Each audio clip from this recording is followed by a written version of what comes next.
A 7-year-old boy has a sword held over his head simply because there isn't a shred of magic in him. The sword is already coming down, and inside this child's body, a grown man has just awakened. A man who spent 15 years building refugee camps, and the first thing he senses is the smell of manure and a woman's unfamiliar scream.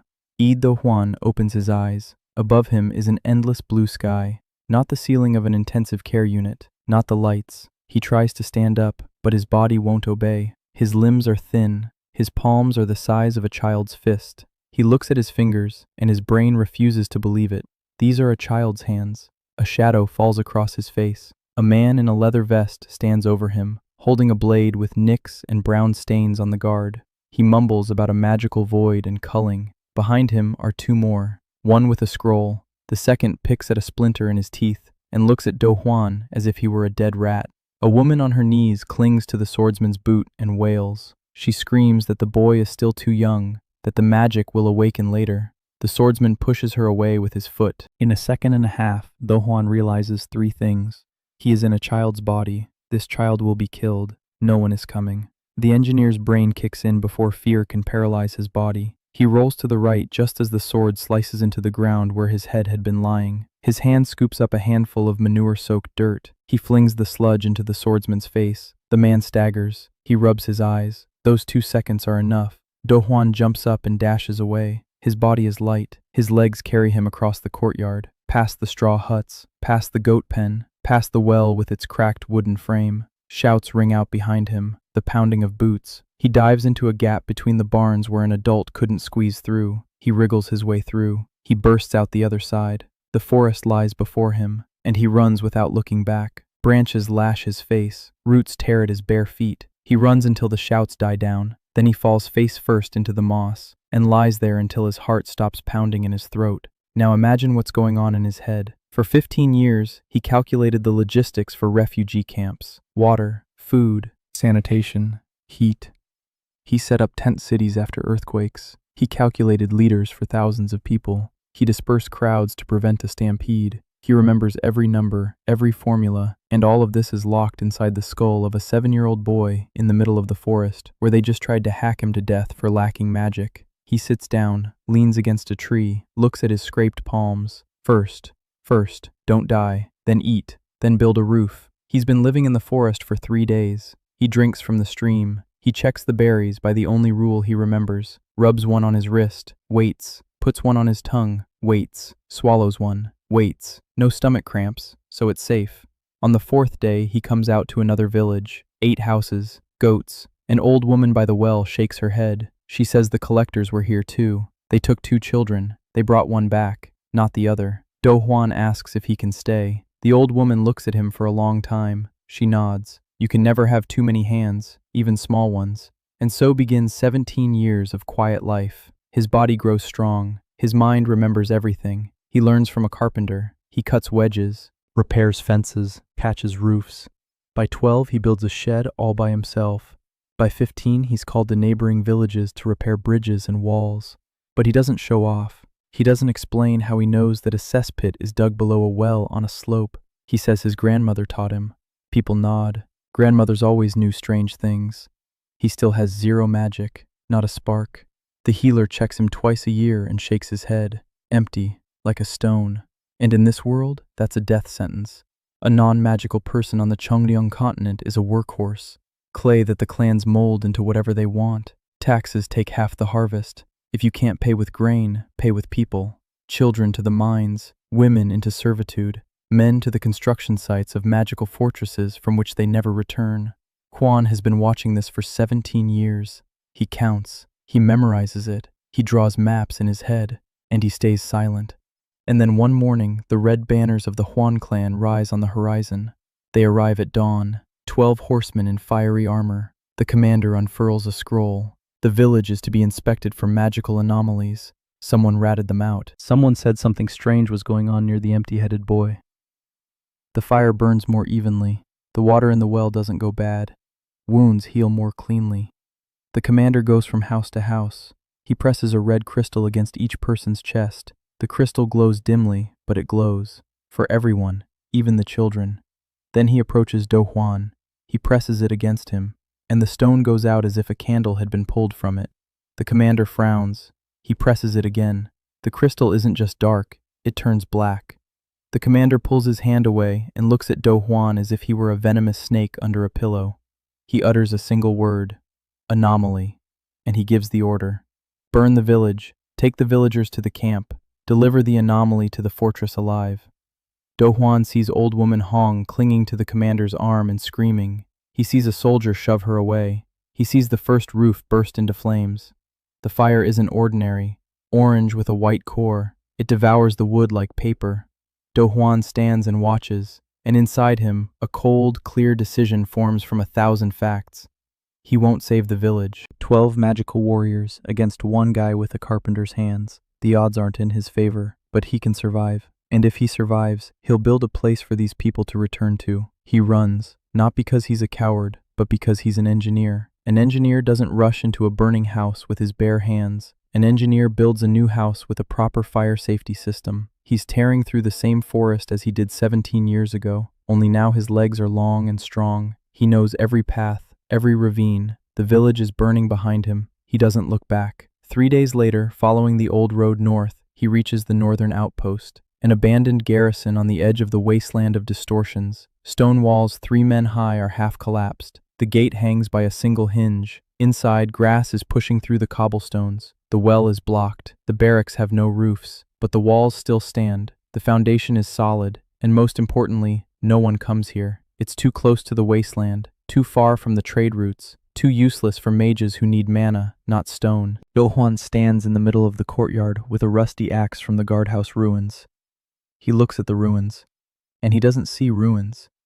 He sees walls, a well, a furnace, drainage, barracks, warehouses, an infirmary, a school.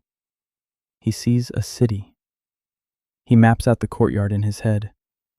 Clear out the well here. Here the kitchen, a stove in the center, a chimney rising up.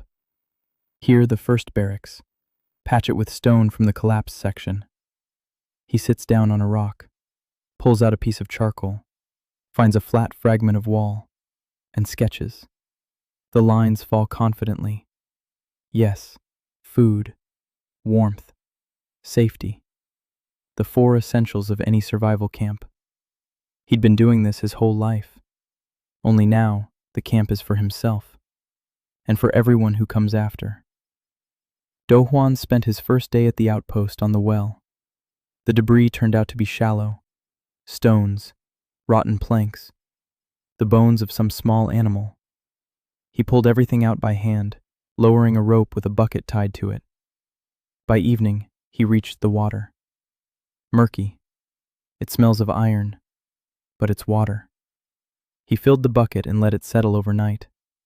In the morning, he filtered it through a homemade filter. 3 layers. Coarse gravel at the bottom, fine sand in the middle, charcoal from the fire on top. The water came out clear, odorless. He drank some and waited 2 hours. His stomach didn't cramp up. It's good. On the second day, he dismantled the eastern wall. The collapsed section provided him with building stone.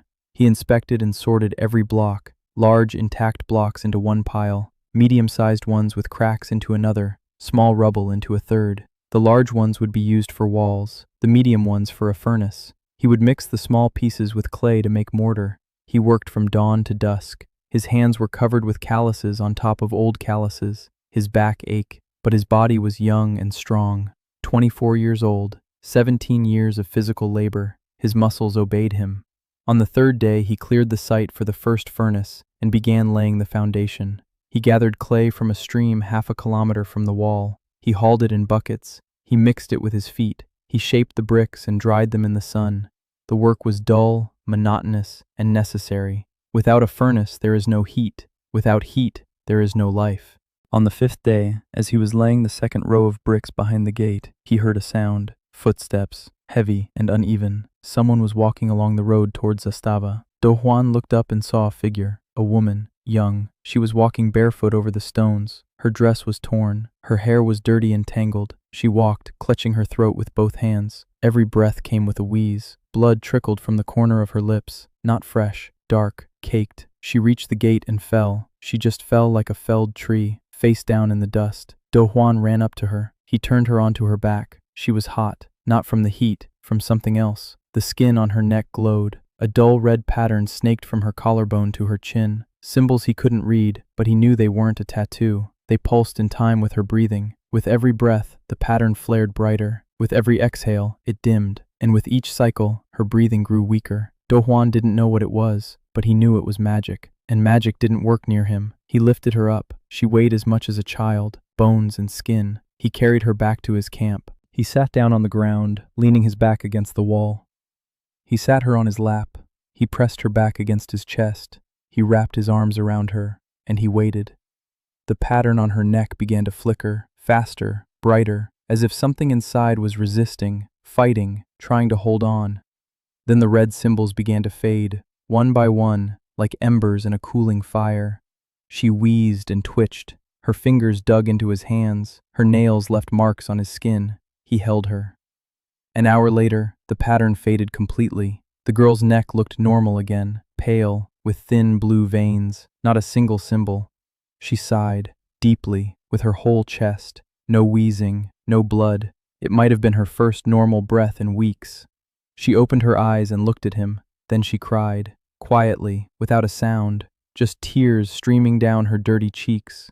Do Juan didn't know what to say. He held her and watched the sunset over the walls of the outpost.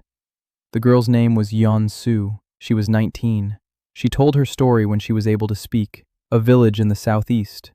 Juan's clan came to collect the mana tribute. The village couldn't pay. The mages placed a curse on the 3 debtors, a fiery seal. It burns the lungs from the inside. Slowly, 2 died within a week. She held on for 3. A local shaman examined her and said the curse could be lifted in only 2 ways: the death of the bearer or a 3rd-rank master of the Juan clan. The village had neither. Then someone recalled a rumor. In the north, at the old outpost, there lives a man, a strange one. Magic fades in his presence. Yeon Su set out, 3 days on foot, without food, with lungs that burned from the inside. She didn't know if she would make it or not, but there were no other options. Juan listened to her. He fed her rice porridge from his meager supplies. He gave her water from a filtered well. He laid her on his bed. He covered her with his only blanket. He himself lay down on the straw by the stove, and he thought, if the rumor had reached one village, it would reach the others. That meant more would come. That meant he had to prepare. In the morning, he rose before dawn and began to expand his plan. Not 1 person, not 2, 10, 30, 100. He redrew the layout of the outpost. Living quarters, a kitchen for 20 people, outhouses down the slope from the well, drainage ditches so rainwater wouldn't pool in the yard, a grain storage shed, a wood drying shed. He sketched and calculated how much water per person per day, how many calories, how many square meters of living space per person to prevent conflicts from arising. The numbers were in his head, etched in stone. 4 liters of water per person, 2,000 calories minimum, 4 square meters per sleeping space, 1 barracks for 20 people. He knew these numbers by heart because lives depended on them. In his past life, they had depended on them. In this one, they would depend on them again. Yeon Su woke up around noon. She stepped out of the barracks, squinting in the sun. She saw Do Juan hauling stones and mixing clay. She walked over. She asked how she could help. He looked at her, thin, weak, but her eyes were clear, and her hands were outstretched. He gave her a task, to gather dry grass to stuff the mattresses. Simple, light work that didn't require strength, but gave a sense of usefulness. He knew this trick. The first rule of working with refugees: give a person a task within the first hour. A person with a task does not fall into despair. Yeon Su stuffed the mattresses and smiled for the first time in a month. By the end of the first week, more people had appeared at the gate, 7 of them, all with curses of varying severity. An old man with a rotting hand, 2 women with burn marks on their backs, a man whose vision was being corroded by magic, and 3 children, just hungry, dirty children without parents. The rumor had spread further than Do Juan had thought. He took them all in. He sat the old man on his lap and held him for an hour until the curse of rot had dissipated. He pressed his palms against the women's burn marks and waited until the red symbols faded. The man was more difficult. The magic corroding his vision sat deeper. Do Juan cupped his head in his hands and pressed their foreheads together. He stood like that for 2 hours. The man was crying. He said he could see light for the first time in 4 months. He simply fed the children. Porridge, water. He gave each of them a task. To the oldest boy, gather firewood. To the girl, help Yeon-su with the mattresses. To the youngest, carry water from the well in a small bucket. All three worked with such zeal as if their lives depended on it, and in a sense, they did. On the evening of the first week, Do-hwan sat by the fire and watched the 9 people sleeping under the barracks roof on mattresses stuffed with grass. The children were sniffling. The old man was snoring. Yeon-su slept on her side with her hand under her cheek, peacefully, without wheezing. Do-hwan tossed some wood onto the fire and opened his birch bark tablet. He drew 10 lines, 10 people, including himself. Next to each line, a note: health status, abilities, limitations, needs. He looked at it and sighed. 10. Soon there would be 100, and then 1,000. He knew it. Because places like this grow fast. He'd seen it in disaster zones. People go where it's safe, and they tell others. So we need to build. Faster.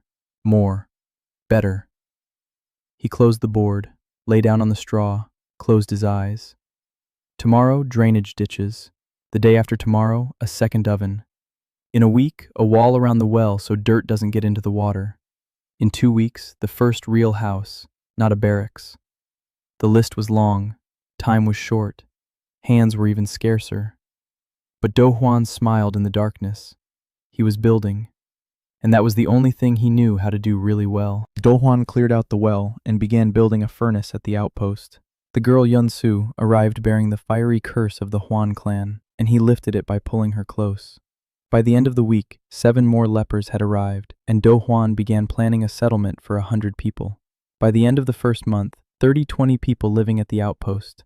They arrived one by one and in groups, from the southern villages, from the eastern mines, from the forest hamlets on the border of the Kang clan's lands, all the same, dirty, hungry, with lifeless eyes, and almost every one of them bore some kind of mark, a curse, a burn, a disease from magical poisoning, bodies saturated with a foreign power that was eating them from the inside. Every evening, Do-hwan lifted the curses. It became a ritual. He would sit by the fire. A person would sit with their back to him. He would wrap his arms around them and wait, sometimes for minutes, sometimes for hours. The magic resisted. It howled. It flared up, but it always died down, because next to him, it had nothing to latch onto. Like fire in a vacuum, nothing to burn. In the morning, he built. The well was ready and surrounded by a stone wall waist high. 2 drainage ditches carried rainwater away from the living quarters to the ravine behind the eastern wall. The stove worked reliably. Smoke escaped through a pipe made of fired clay. Do-hwan built a second stove in the large barracks and redesigned the chimney system so that hot air flowed under the floor before exiting the pipe. The heat was distributed evenly.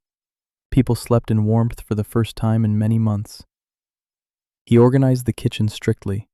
2 pots, one for porridge, one for soup. Rations posted on a sign at the entrance. 300 grams of grain per adult, 200 per child, 150 per infant if mixed with water into a liquid porridge. 2 bowls a day, morning and evening. No exceptions, no privileges. When a former village head among the new arrivals tried to demand a double portion, Do-hwan calmly showed him the sign. He said the rations were calculated for everyone's survival. That 1 extra bowl for him meant 1 missing bowl for a child. The headman started shouting. Do-hwan stood there and looked at him, silently, without moving. He just looked. The headman was the first to fall silent.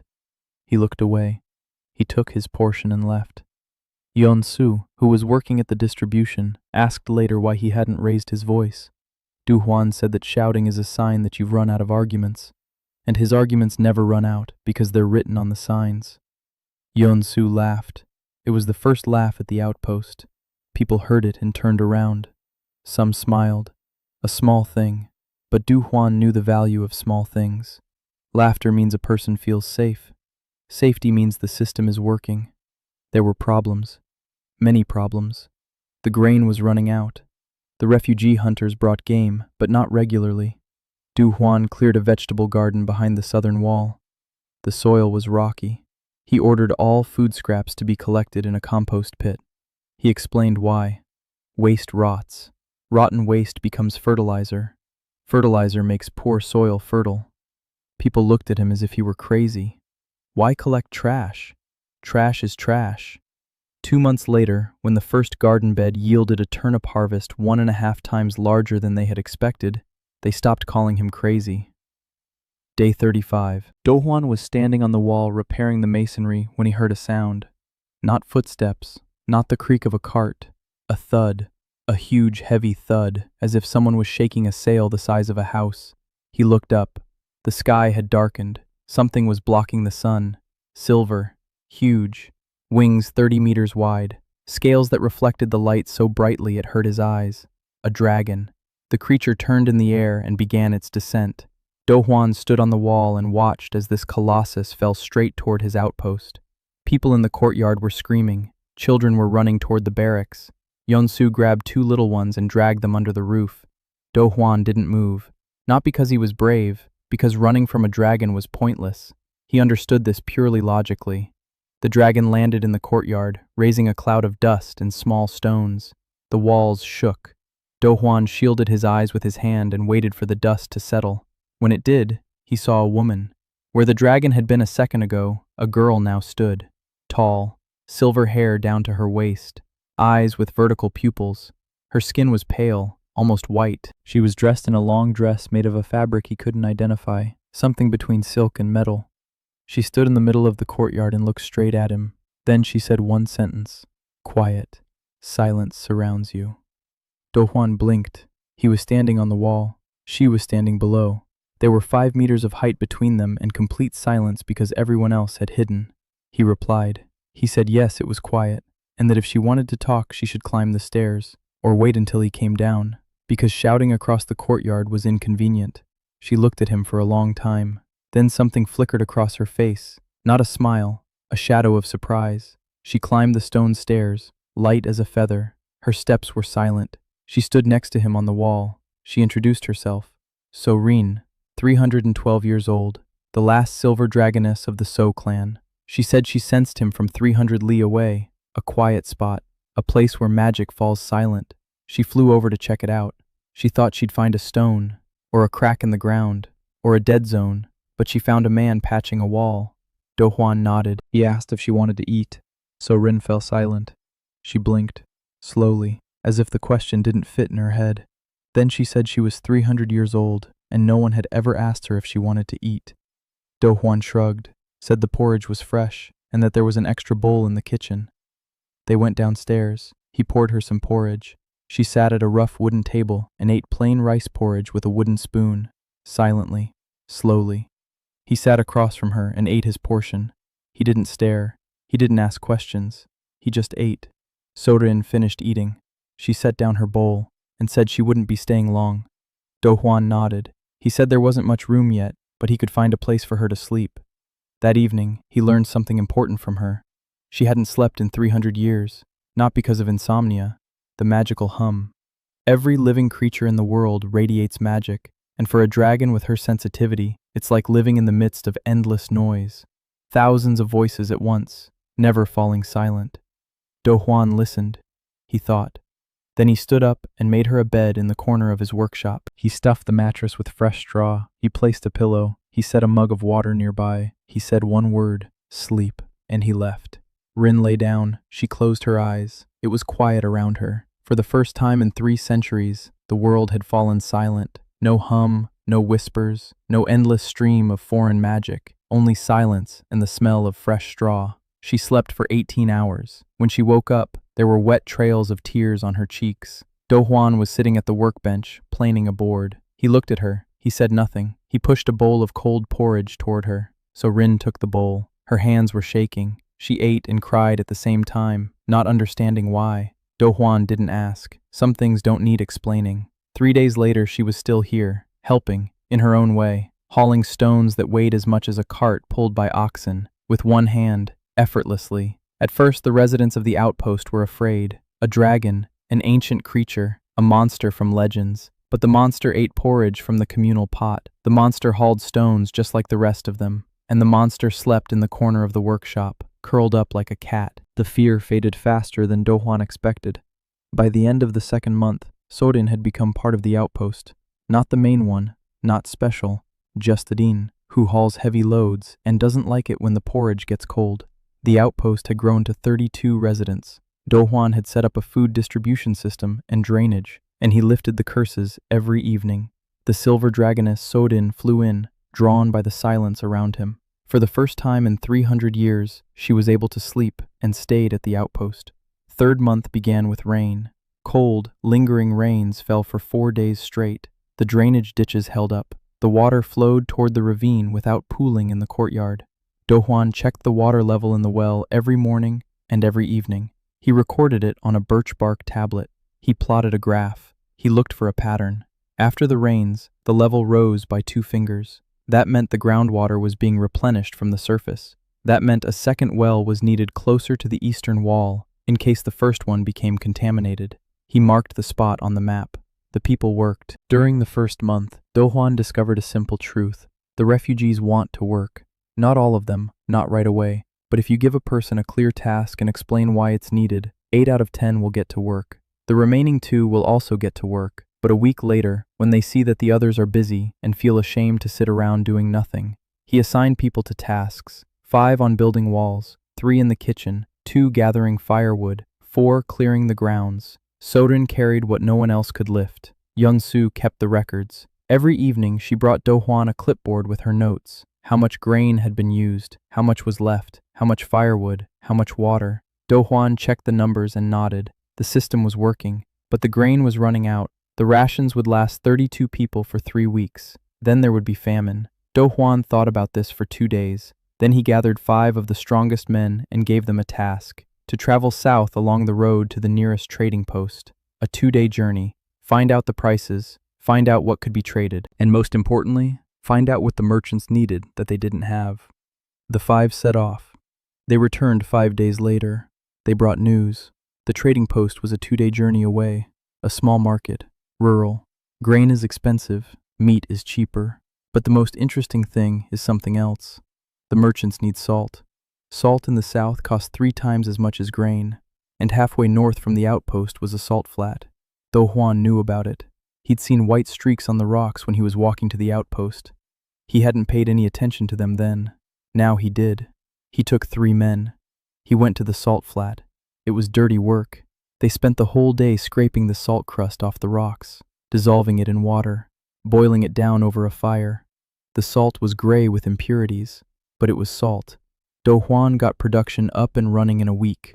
Stone trays for boiling, fires beneath them, filtering the solution through cloth before boiling. The salt became whiter, cleaner. The first batch of 4 kilograms went to market and came back as a sack of grain and a bundle of dried fish. Dohwan wrote it down in his journal. Trade was established. They were remembered at the market. People from northern Zastava. Strange, but the salt is good. On the 80th day, what Dohwan had both waited for and feared happened. A group of 20 people approached the gate, not ordinary refugees. Among them were warriors, 3 in tattered armor. The rest were women, children, and the elderly, but they carried themselves differently, not like the downtrodden, like people backed by someone. A young woman led the way, short, slender, dressed in a simple peasant dress, but her bearing gave her away. Her back was straight, her chin slightly raised, her hands were folded in front of her. That's how those who were taught etiquette from childhood stand. She approached the gate and asked for shelter. She said they were coming from the south, that their village had been ravaged, that they had nowhere else to go. Juan stood at the gate and looked at her. 20 people. That's more than half the current population. That's a blow to the supplies. That's the barracks. That's more mouths to feed with the same resources. He did the math in his head. There's enough salt to trade. If production is doubled, 50 people can be fed. A second garden is needed. A second barracks is needed. Another outhouse is needed. We need more firewood. He calculated all this in 30 seconds. Then he nodded. He said, "Come in." 20 people entered the outpost. The children immediately ran to the well. The women sat down by the wall and began to cry. The soldiers stood there looking around. One of them stared at the stone walls, at the drainage ditches, at the stove with its chimney, at the neat rows of bricks. He approached Dohwan and asked who was in charge here. Dohwan said it was him. The soldier eyed him up and down. A 24-year-old guy in a dirty shirt with calloused hands and coal under his fingernails. Unarmed, without a magical aura, without an entourage. The soldier snorted. Then he asked where his place was. Do Juan pointed. The eastern wall. There's a 3-meter gap there. It needs to be filled with stone. The warrior nodded and went to work. His name was Chang Gil, a former sergeant in the village militia, 42 years old, hands like shovels, silent, diligent. On his first day, he laid more stone than 5 ordinary workers could in 2 days. Do Juan took note. He made him foreman of the wall construction. Chang Gil accepted the assignment without question. The girl with the straight back didn't work. For the first 2 days, she sat in the barracks and didn't come out. Yun Su brought her food. The girl ate little. She spoke softly. Do Juan left her alone. He gave her time. He knew that some people just needed to be safe before they could function. On the 3rd day, she came out on her own. She approached Do Juan, who was sitting at the workbench, planing the handle for a new axe. She said she wanted to be useful. She asked what she could do. Do Juan looked at her hands, slender, white, not a single callus. They had never held anything heavier than a calligraphy brush. He asked if she knew how to write. She nodded. He gave her a task, to walk around the camp and record stories, from every person, where they came from, what happened, do they have a family, do they have any skills, especially the children. Orphan children whom no one listens to start to fall silent and then start to scream. They need someone to listen to them. She took some birch bark tablets and a charcoal stick and left. In the evening, she brought back her notes, neat, detailed, with notes in the margins. Do Juan read them and saw that she wasn't just writing things down, she was analyzing, grouping people by skills, noting who was in conflict with whom, who was sick, who had children left unsupervised. These were the notes of an administrator, not a scribe. He looked up at her. She was standing there, waiting, nervous. Her fingers were fiddling with the hem of her sleeve. He told her it was good work. He asked her to continue tomorrow. She nodded. She left, and he heard her exhale behind the door, as if she'd been holding her breath since morning. 2 weeks later, the truth came out. One of the warriors let it slip. The girl's name was Yun Ada, the 3rd princess of the imperial court. A runaway. She had fled her wedding to the head of the Huan clan. The 3 warriors were her personal guards. The rest were members of her palace staff and their families. The news spread through the outpost in half an hour. People began to whisper, "A princess, imperial blood, here, among them." Do Juan heard the news from Yun Su. He was silent. Then he shrugged. He said she was keeping the log well and should continue. Yun Su stared at him. She asked if he really didn't care. He said he did care, that the entries were accurate and on time, and whose daughter she was none of his business. That evening, he approached Yun Ada. She was standing by the wall, staring into the darkness, waiting, probably waiting for him to kick her out, or demand a ransom, or start bowing. He said he knew who she was, and that it didn't change anything. Her work was needed. She could stay, if she wanted to. Yun Ada looked at him and couldn't answer. Her lips trembled. Her eyes were wet. She nodded. Then she went to the barracks and cried until morning, quietly, into her pillow. Yun Su, who was sleeping next to her, heard, but didn't disturb her. In the morning, Yun Ada came out with red eyes and a dry face. She took the clipboards. She went to work. From that day on, she kept more than just a journal of stories. She kept a complete census of the outpost's population. Names, ages, skills, health status, family ties, job assignments. Do Juan looked at her records, and for the first time in 2 months, felt that he had more than just assistants. He had a staff. Do Juan organized the extraction and sale of salt, which solved the food problem. A group of 20 people arrived at the outpost, among whom was the runaway 3rd princess, Yun Ada. Upon learning of her title, Do Juan left everything as it was, and Ada began conducting a complete census of the population. 123 people. Do Juan stood on the wall and counted. The 4th month. People came in a steady stream, in pairs, in groups of 5. Once, a group of 13 arrived. An entire village had upstuck. Rumors worked like advertising. There is a place in the north, a outpost. There's a man there who dispels curses. There are walls there. They feed you there. They don't beat you there. The last part was the most important. They don't beat you there. To people who had been beaten their whole lives, it sounded like a description of paradise.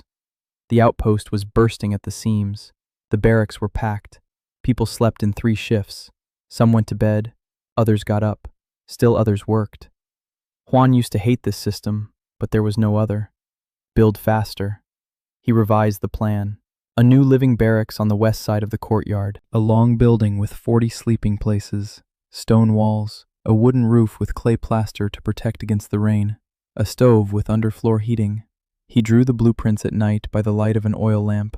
Sorin sat beside him, silently. Sometimes she handed him a new piece of charcoal when the old one wore down. Sometimes she fell asleep right at the table, resting her head on her hands. He covered her with a blanket and continued drawing. She didn't go to sleep in her corner. It was quieter for her next to him. Do Juan understood this and didn't chase her away. Construction was moving quickly. Chang Gil turned out to be more than just a strong worker. He knew how to lead. He divided people into pairs. He set tasks. He monitored quality. If someone laid a stone crookedly, he would silently take it apart and show them how it should be done. He didn't scold. He didn't yell. He just showed them. Do Juan appreciated this. He officially appointed him foreman. He gave him the authority to assign workers. Chang Gil accepted with a brief nod. The bathhouse. Do Juan built the bathhouse at the end of the 3rd month. A stone building 3 by 4 meters, a stone stove, benches made of planed boards, a bucket of water on a rope attached to a pulley, a door with a bolt. He explained the rules. Everyone bathes once every 3 days, according to a schedule, men separately, women separately, children with their mothers. The water is heated in advance. When the first group went inside and the hot steam hit their faces, something strange happened. The adult men, former miners and peasants, stood there and didn't move. One of them touched a hot stone with his palm and couldn't pull his hand away. Another stood under the steam with his eyes closed, and something was streaming down his face. Not water. Tears. They couldn't remember the last time they'd washed in warmth. Years. For some, decades. By evening, after the first day in the bathhouse, the general mood at Zastava had changed. Do Juan could feel it. People were speaking louder, laughing. Children were running around the yard. Someone was singing. The bathhouse. Such a simple thing. Hot water and steam. But it gave people what the walls and food could not. It gave them the feeling that they were human beings. Not cattle, not clay. Human beings. The mill was set up at the beginning of the 4th month. A hand mill. 2 stone discs. The top one spins on an axle. Grain is poured into the opening at the top. Flour spills out around the edges. Coarse, with impurities, but flour. Do Juan showed them how to bake bread. Simple flatbreads on a hot stone. No yeast, no oil, just flour and water. When the first flatbread was ready and the smell of fresh bread wafted across the yard, a line formed at the mill. People wanted to turn the millstones. The work was hard, monotonous, and exhausting, but the result was bread. The smell of bread was worth any fatigue. By the 100th day, salt production had tripled. Do Juan built 3 evaporation lines by the salt marsh. 6 people worked in shifts. The salt went to market. In return came grain, cloth, and iron. A small stream of trade, but a steady one. Merchants from the crossroads began coming on their own. It was easier for them to travel to the outpost than to wait for a caravan. Do Juan received them at the gate. He showed them the salt. They discussed prices, calmly, without haste. The merchants glanced at the walls, at the people, at Sorin, who was walking by with a log on her shoulder and nodding to them like neighbors. One merchant asked Do Juan if it was true that a dragon lived here. Do Juan replied that Rin lived here and that she loved hot porridge and doesn't like it when people call her a dragon. The merchant turned pale and asked no more questions. Prices became fairer after that conversation.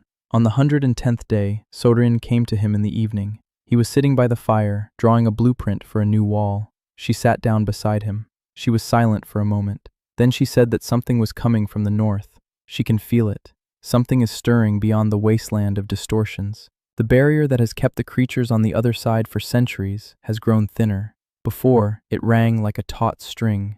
Now it hums like a cracked bell. Do Juan listened. He asked how long. Sorin said she didn't know. Months, maybe a year, maybe 2, but the barrier won't hold. When it falls, what has been gathering there for centuries will pour out of the wasteland. Creatures woven from alien magic, neither living nor dead. Neither fire, nor ice, nor curse can touch them, because they are magic themselves. Pure, twisted magic in the form of predators.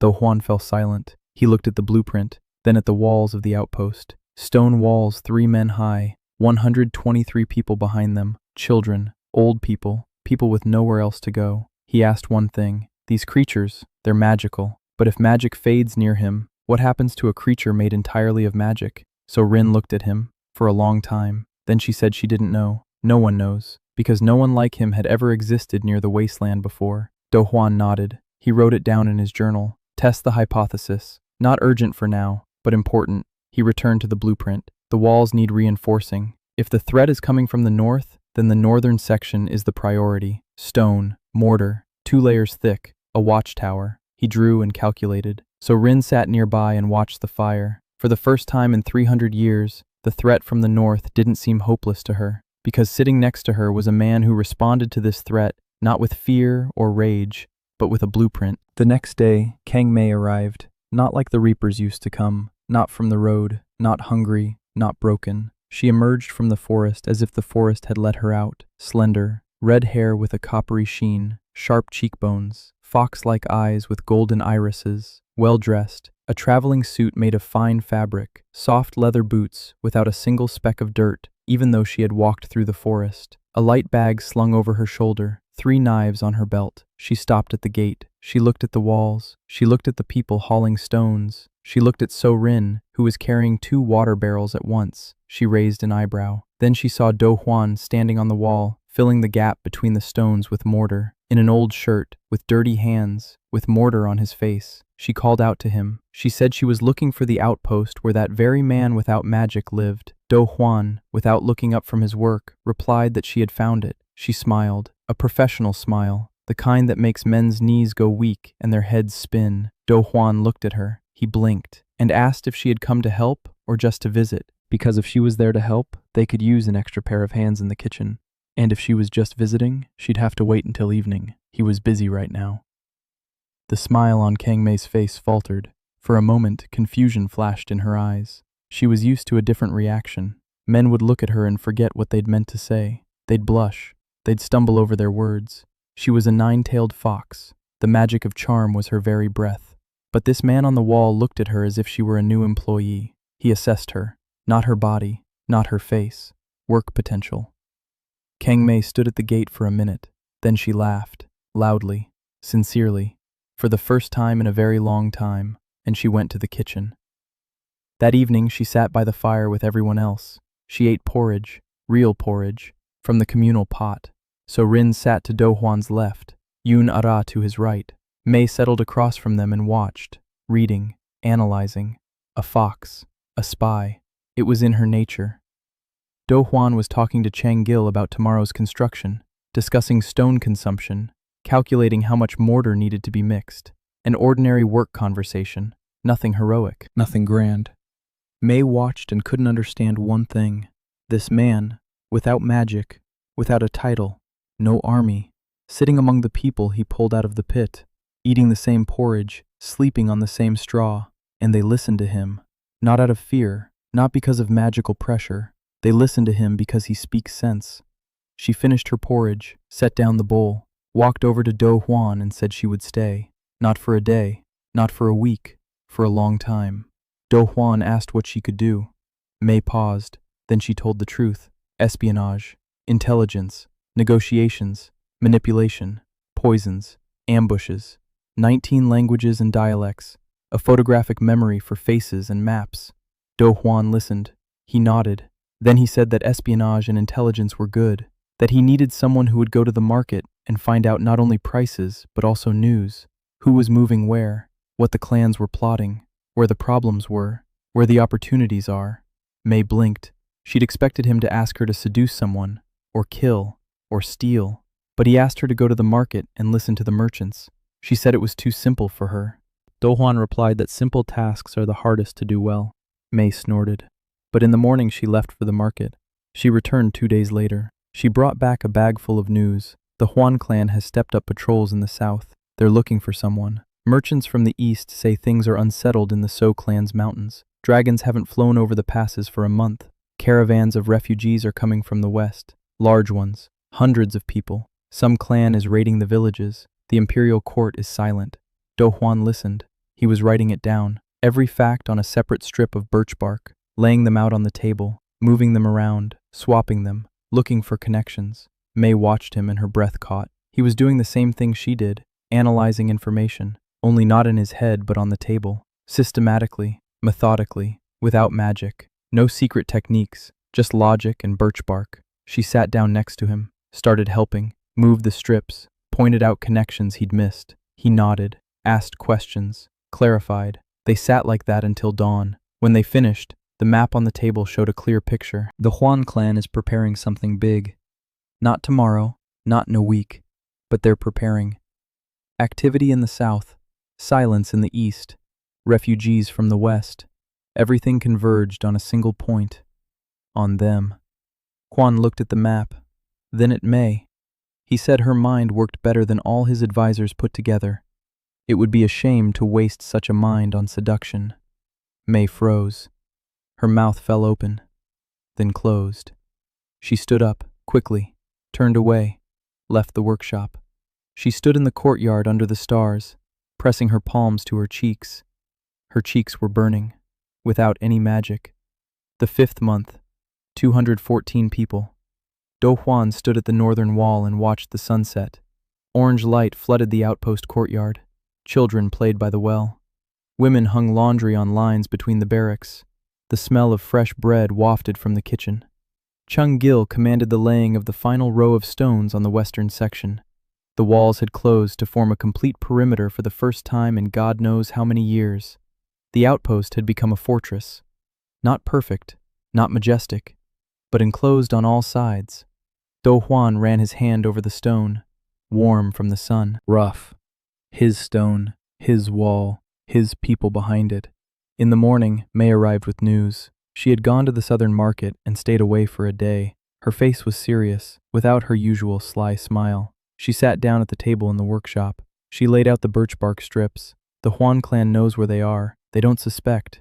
They know. Merchants had seen scouts in red armor on the road a day and a half's journey to the south, 3 on horseback. They rode without haste. They looked around. They asked in the villages about the northern outpost, about the man without magic, about the dragon. Do Huan listened. His expression didn't change. He'd been expecting this. Ever since the day the Huan clan burned down his village, he'd known they'd come sooner or later. The question wasn't whether they'd come. The question was when and how many there would be. He asked May how much time they had. She said the scouts would return to their own people in 3 days. Report, discussion, order, assembling the unit, march. A total of 3 weeks, maybe 4. Do Huan nodded. 3 weeks, 21 days. He opened his notebook and began making a list. The walls are ready. The gates need to be reinforced. We don't have enough iron. We need more. Moats. We need moats in front of the north and south walls, 1.5 meters deep, stakes at the bottom.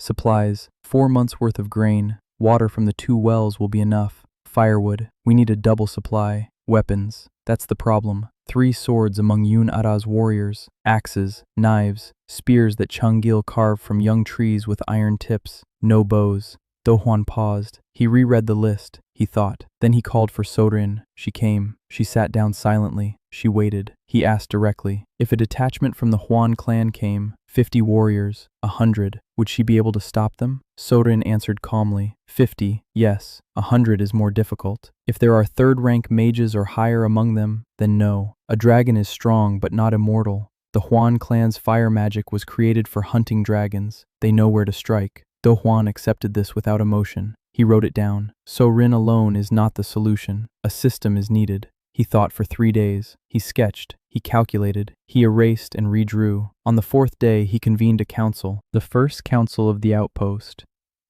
6 people sat at the large table in the workshop. Do Huan, Sorin, Yunara, Kangmei, Zhang Gil, Yon Su. He laid out a map on the table. The outpost in the center, the road to the south, forest to the east and west, wasteland to the north. He said the Huan clan would come, soon, and that they had to be ready, not for battle, for defense.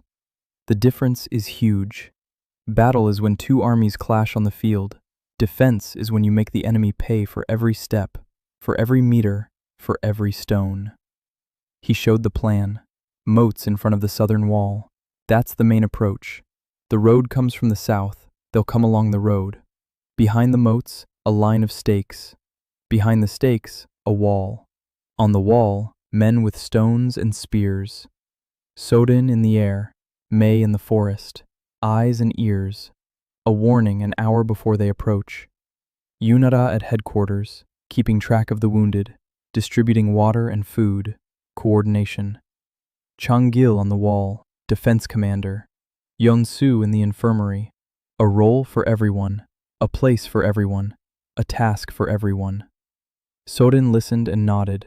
May listened and took notes. 유나는 들었고 창길은 들었고 창길은 손가락을 탁탁 쳤다. 습관. 그는 생각할 때 손가락을 탁탁 쳤다. 그리고 그는 한 가지 물었다. What if there are not 100, but 300 of them? Do-hwan paused. Then he said that if there were 300, it all depended on how well they prepared in the remaining days. And he began to explain. Traps, not magical ones, mechanical ones. He drew diagrams right on the table with charcoal. Wolf pits covered with branches, tripping ropes at ankle height, falling logs on tripwires, narrow passages between stakes where the formation breaks down and cavalry cannot pass. Changil looked at the drawings and slowly began to smile. He had been a soldier for 40 years. He knew fortifications, but what this guy was drawing without magic was different. It wasn't a fortification, it was a system. Every element connected to another. The pits direct the enemy into a corridor. The corridor leads to a trap. The trap slows them down. Those slowed down are struck from the wall. A conveyor belt of death assembled from earth and wood. Work began the next morning. All 214 people. Every single one. The children carried dirt in baskets.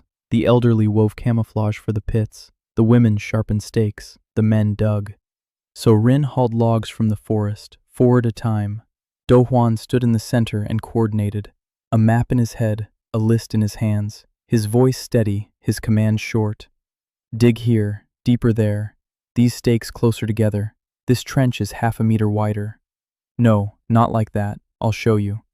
He jumped down into the trench, grab a shovel, demonstrate, climb back up, walk to the next section. In 10 days, the outpost was unrecognizable. The southern approach had turned into a 200-meter-long obstacle course. 7 rows of stakes, 3 ditches, 12 wolf pits, 4 log traps on tripwires, and one surprise that Do-hwan had prepared personally. Oil. Vegetable oil that May had bought at the market at his request. 3 barrels. He poured it into a shallow ditch right in front of the wall, covered it with earth and dry grass. If the enemy reached the wall, if they overcame the stakes, ditches, and pits, fire would meet them right at the threshold. So Rin would set it alight with a single breath. On the 15th day, May returned from reconnaissance ahead of schedule. Her face was pale.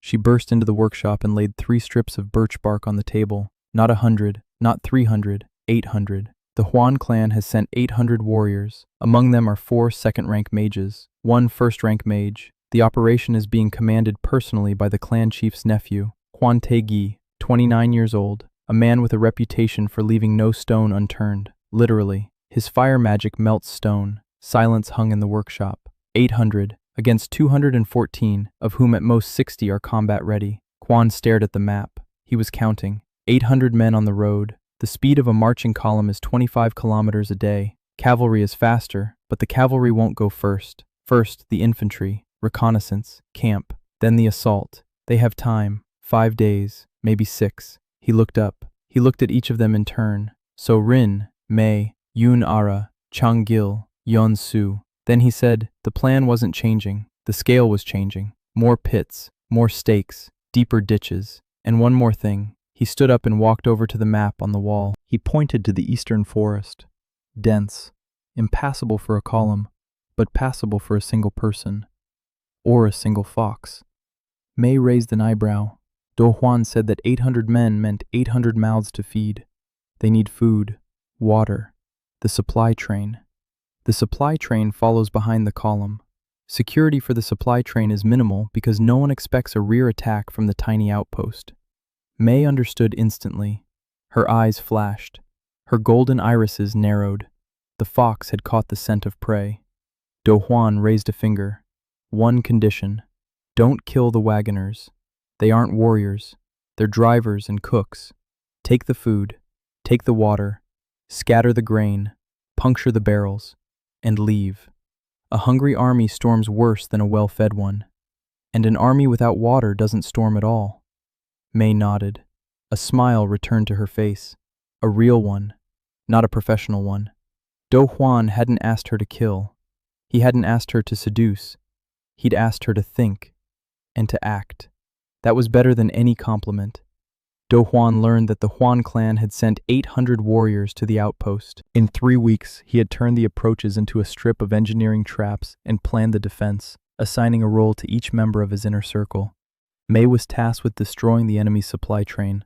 At dawn on the 20th day of preparation, May went into the forest, alone, a light bag with knives, no goodbyes. She stood at the gate and watched Do Juan, who was repairing a hinge on the gate. He looked up, nodded at her, told her to come back. May snorted, said she was a professional, and that taking offense at such parting words was beneath her dignity. Then she turned and walked away. But at the edge of the forest, she turned around, for a second, and vanished among the trees as if she'd never been there. Do Juan returned to the gate. There wasn't enough iron. The hinges were wooden with iron pins, flimsy. He reinforced the gate with crossbeams and hammered in brackets made from the remaining iron. The gate wouldn't withstand a battering ram, but they weren't meant to. They were meant to hold them off, for an hour, for 2. After that, the wall would do the work. Cheng Gil was training the militia, 61 people, men and women aged 16 to 50, spears, stones, boiling water. Cheng Gil wasn't trying to turn them into soldiers in 2 weeks. He taught them 3 things: stand on the wall, throw things down, don't stick your head out. Simple commands, simple actions. Repeat 100 times and your body will remember. Do Juan watched the training and saw what Cheng Gil didn't. The people were afraid. Their hands were shaking. Their faces were ashen. They were peasants and miners and weavers, not warriors. They had come here to avoid dying, and now they were being told to stand on the wall and throw stones at the people who had come to kill them. Do Juan approached the group after training. He sat down on a rock. He was silent for a moment. Then he spoke. Not the speech of a commander, no grandstanding. He said he understood that they were afraid, that he was afraid too, that not being afraid isn't bravery, it's stupidity. Then he said something else. He said that behind them, 31 children were sleeping. The youngest was 2 years old. He couldn't walk properly yet, but he already smiled when he saw a familiar face, and that the wall between that child and 800 soldiers was them, not Sorin, not him, them, the people standing on the rocks and holding spears. He didn't ask them to be heroes. He asked them to be a wall. A rock isn't afraid. A rock just stands. Be a rock. Silence. Then Cheng Gil stood up and slammed the shaft of his spear into the ground. Once. Sharply. The others followed suit. 61 spear shafts struck simultaneously. The sound echoed across the courtyard. Children peeked out of the barracks. A dog barked. Do Juan nodded and left. There was much work to be done. So Rin flew out on reconnaissance every morning. High. So high that she couldn't be seen from the ground. She saw the Juan clan's column. Red banners stretched half a kilometer along the road. Dust swirled beneath hundreds of feet. A convoy of 20 carts brought up the rear. Cavalry led the way. 3 days' journey, maybe 2.5. She reported to Do Juan every evening. He marked their position on the map, calculated their speed, estimated the time. On the 23rd day, May struck first. Do Juan learned of this from So Rin, who had seen it from above. That night, the convoy stopped to rest by the river. There were 12 guards. May worked like a shadow. No one died. But in the morning, the soldiers discovered that 4 water barrels had been punctured. 3 sacks of grain had been slashed open and dumped in the mud. The ropes on 2 carts had been cut, and the cargo was scattered across the road. One of the drivers found a knife stuck in a piece of wood on his pillow, right next to his head, a centimeter from his ear. A message. Don't touch the knife. He'll understand. The army wasted half a day gathering the scattered cargo and repairing the carts. Commander Huang Tegi increased the convoy's guard to 40 men. May wasn't upset. She struck a second blow 2 days later. This time, not the convoy, the horses. At night, she made her way to the stables and quietly cut the straps on the saddles. not all of them. Every third one. In the morning, when the riders mounted their horses, 9 of them collapsed to the ground. No one was seriously injured, but paranoia spread through the camp like smoke. Someone was among them, invisible, elusive. The soldiers began looking over their shoulders. They slept poorly. They were arguing. Juan Tegui flew into a rage and ordered a search of the forest on both sides of the road. 50 soldiers combed the trees for 2 hours. They found a fox trail, one, leading nowhere. The army lost another half day.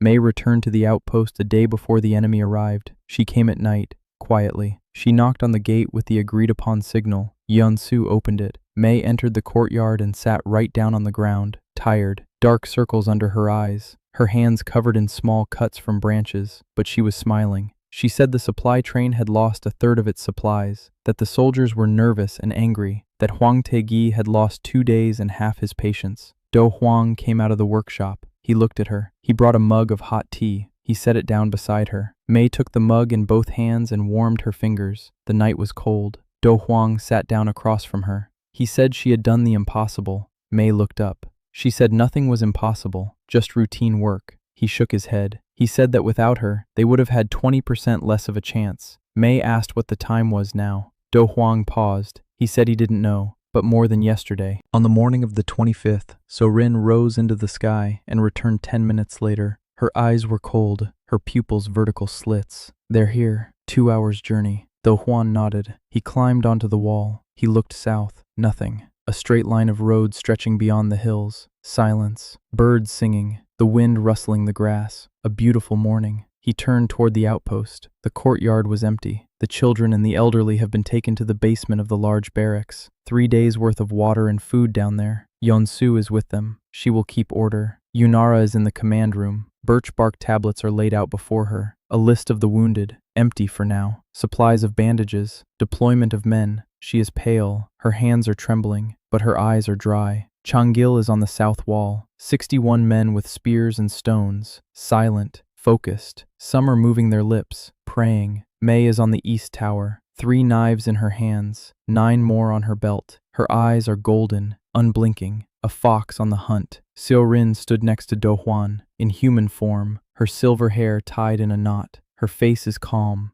300 years of calm. She said one word. Ready. Do Hwan pulled a rolled-up map from his belt, unrolled it, looked at it one last time. Every trap, every moat, every pit, every stake. He remembered the location of every element, rolled up the map, and put it away. An hour later, dust appeared on the horizon. Red banners emerged from behind the hill like blood seeping through a bandage. Do Hwan stood on the wall and counted, rows of 20, row after row, row after row, so many, so very many. The army stopped 400 meters from the outpost, far beyond the traps. A horseman rode out of the ranks, young, red cloak, a fiery crest on his chest. Hwan Tae-gi. He reined in his horse and looked at the walls, at the people on the walls, at Do Hwan, who stood in the center of the southern section. He shouted an order. His voice, amplified by magic, carried for a kilometer. He demanded that they hand over the anomaly, hand over the dragon, hand over the runaway princess, and the outpost would be spared. The residents could leave. Silence. Do Hwan stood and looked at him. Then he turned to Changil. He nodded. Changil took a deep breath and barked a single word in response, one that shouldn't be repeated in front of children. 800 throats on the other side roared. Hwan Tae-gi raised his hand. He lowered it. The army moved forward. May had destroyed a third of the enemy supply train's provisions through sabotage. Hwan's clan army of 800 warriors approached the outpost. Do Hwan positioned everyone in their places, and the siege began. The first wave advanced in formation, 4 rows of 50, 200 men with shields and spears. They moved quickly, not at a run, at a march, disciplined, professionally. Do Hwan stood on the wall and counted the steps. 300 meters, 250, 200. The first row of stakes. The formation slowed, shields thrust forward. The soldiers moved between the stakes through narrow passages that Do Hwan had left specifically. The passages led to pits. The first screams rang out at the 180-meter mark. A soldier stepped on branches covered with dirt and fell 1.5 meters down. Sharpened stakes at the bottom. The scream cut off. A second. A third. The formation faltered. Those in the back were pushing against those in front. Those in front couldn't move. The narrow corridors between the stakes turned into a stampede. Changil waited. Do Juan placed a hand on his shoulder. Not yet. Let them pack in tighter. Changil nodded. His jaw was clenched. Veins stood out on his neck. The soldiers broke through the first line of pits. They lost 20 men. They emerged into the open space before the second moat and picked up speed. They ran. 100 meters to the wall. The moat, deep, 3 meters, water at the bottom. The first ones jumped in and realized the bottom was slippery, clay, soaked on purpose. They floundered in the muddy water and couldn't get out. The walls of the moat were sheer. Those in the back ran without seeing the moat ahead. They crashed into those in front. They fell from above, a mess of bodies and mud. Now, Do Juan nodded to Changil. He barked a command. Stones flew from the wall. Not pretty, polished projectiles. Cobblestones, debris from the walls, chunks of rock the size of a head. 61 men were hurling stones down at those stuck in the moat and in front of it. Deafening thuds, the clang of shields, screams. Do Juan didn't look down. He looked further ahead, at the main body of the army. Juantegui didn't send everyone. 200 for the assault, 600 in reserve. Waiting, watching, assessing. Smart. Do Juan noted this. The first wave retreated after an hour. It left 37 men on the approaches, killed and wounded. Those who could crawl crawled back. The rest lay where they were. Do Juan ordered not to shoot at those crawling away. Changil looked at him. Do Juan explained. A wounded soldier is a burden to the army. He has to be carried, treated, fed. Every wounded man takes the place of 2 healthy ones. 37 wounded minus the dead is about 25 survivors. Multiply that by 2. 50 men are out of action. Simple math. Changil nodded, slowly, with a respect he hadn't shown before. The second wave came 3 hours later, this time with mages. 4 in red robes walked behind the ranks. The first mage raised his hands, and a fireball the size of a cart flew toward the wall. Do Juan saw it.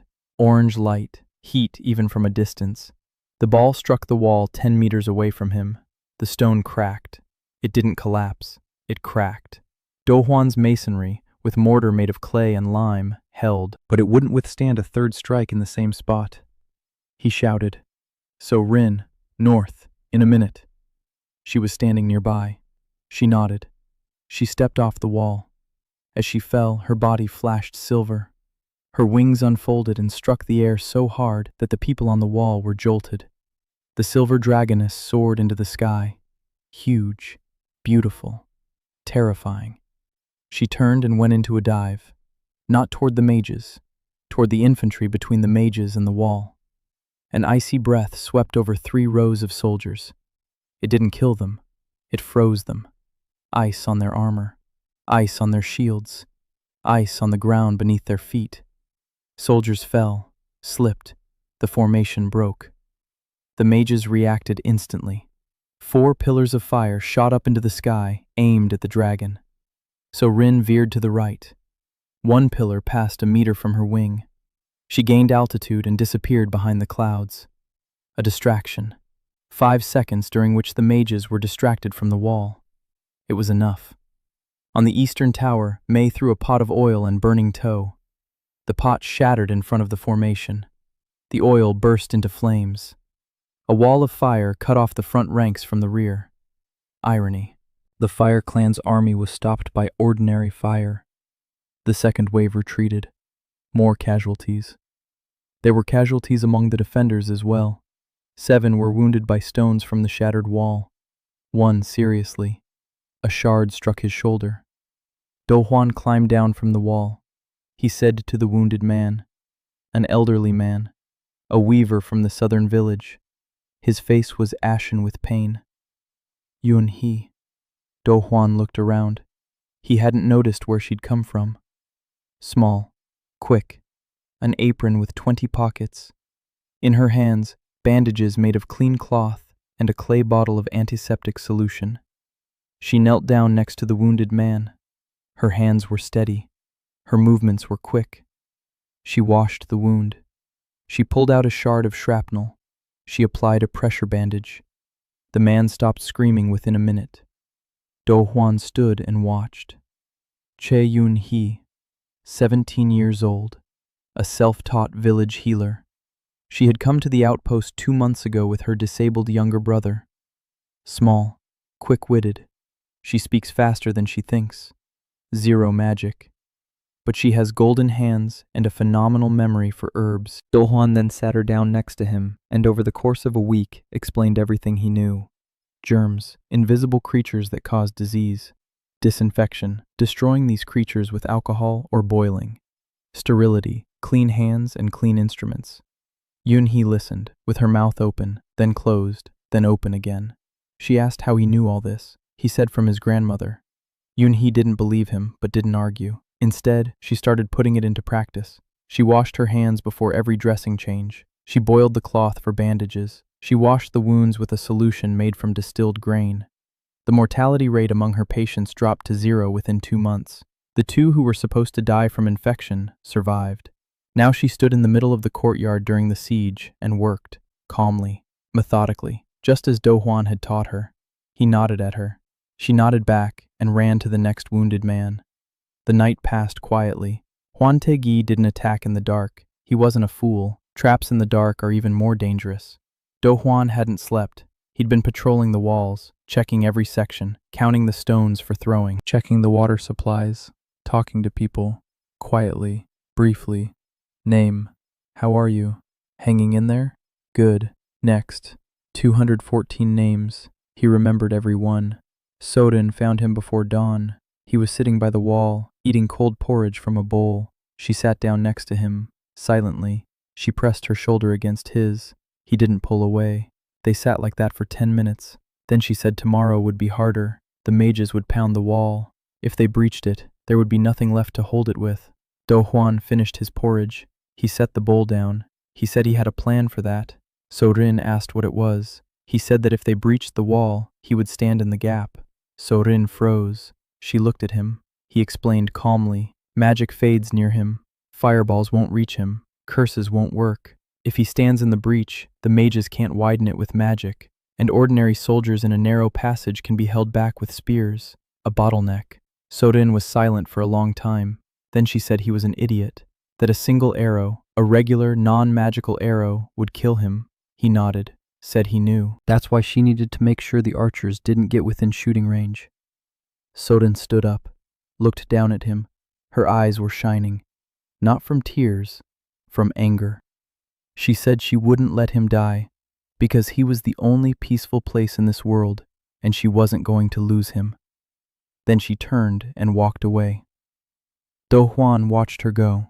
He thought it was beautiful. Then he thought that tomorrow might be the last day. Then he thought he needed to check the supply of stakes for the second line of defense. He stood up and went to check. The outpost repelled off 2 waves of the assault. Engineering traps destroyed part of the attackers, while Soden and Mei supported the defense from the air and from the tower. Yun-hee proved herself as a field medic. Do Hwan revealed a plan to take up positions in the breach in the wall if the mages broke through. The second day of the siege began with fire. 4 mages of the Hwan clan lined up 200 meters from the wall. Far for stones, close for magic. They struck simultaneously. 4 fireballs at a single point. The wall shook. A stone burst. Dust billowed. Do Hwan stood 20 paces to the right of the point of impact. He counted. First volley, a crack. Second volley, 3 minutes later, the crack wider, deeper. Third volley, stones rained into the courtyard. The men on the wall retreated from the dangerous area. Fourth volley, a breach, 2 meters wide, 1.5 meters high, rocks and dust. Red banners were visible through the dust. Do Hwan leaped from the wall into the courtyard. He ran to the breach. He stood in it, his back to his own men, his face to the enemy. His hands were empty, no shield, no sword, just him. The mage's 5th volley struck right into the breach, right at him. A fireball flew, and it was beautiful, orange with a white core, roaring. Do Hwan stood and watched. The ball reached him and went out. It just went out, like a candle under a glass. The heat vanished, the light vanished, the shock wave vanished. Warm air and a handful of ash fell on Do Hwan. He brushed the ash off his shoulder. 800 people on the other side saw it. 4 mages saw it. Hwan Tae-gi saw it. Silence. 3 seconds of absolute silence on the battlefield. Then the mages struck again, all 4 of them, with full force. A wall of fire 10 meters wide, white with heat. The sand on the ground melted into glass. The wave rolled to the breach, to Duhuan, and shattered, disappeared. Like water in sand, not a spark, not a burn. Duhuan stood in the breach and saw before him 4 mages with outstretched arms and wide eyes. They didn't understand. Their magic, which had melted the fortress walls, simply ceased to exist 3 steps away from this man. He waved at them. A flippant gesture, a silly one, but on the wall behind him, someone chuckled, then another, and another.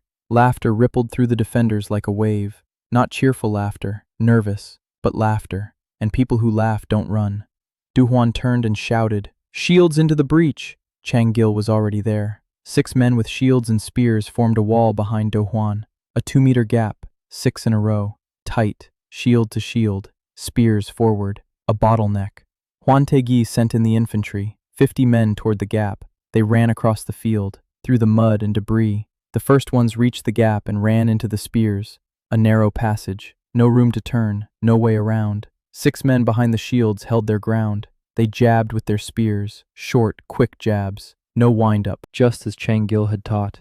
A jab, back, a jab, back, mechanically. The soldiers of the Huan clan pressed forward, overwhelming with their numbers. The shields creaked. One of the 6 fell, a spear in the side, between the ribs. Do Huan grabbed his shield, heavy, wooden with iron edging. He took his place in the line. He held it. He didn't know how to fight, but he knew how to stand, to plant his feet on the stone, to lean his shoulder against the shield, not to let them through. Chang Gil stood beside him. His spear worked like a piston, forward, back, methodically, without emotion. Stones flew from the wall, over the defenders' heads into the crowd of attackers at the breach. Exactly. Yun He dragged the wounded man away, bandaged him, returned for the next one. Mei on the tower was taking down with knives those who tried to climb the wall away from the breach. 3 knives, 3 bodies. She threw the 4th and ran down to collect the discarded ones. The battle for the breach lasted 2 hours. The attackers retreated. 9 bodies remained in the breach and in front of it. 4 defenders were wounded, 1 seriously. Yun He was working on him right on the ground.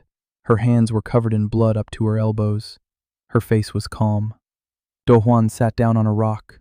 His shield slipped from his fingers. His hands were shaking. His legs were shaking. The adrenaline was wearing off, and his body was taking its toll. He looked at his hands. Blood on his knuckles. Someone else's. Torn skin. His own. He closed his eyes for a second, opened them, stood up. The job wasn't done.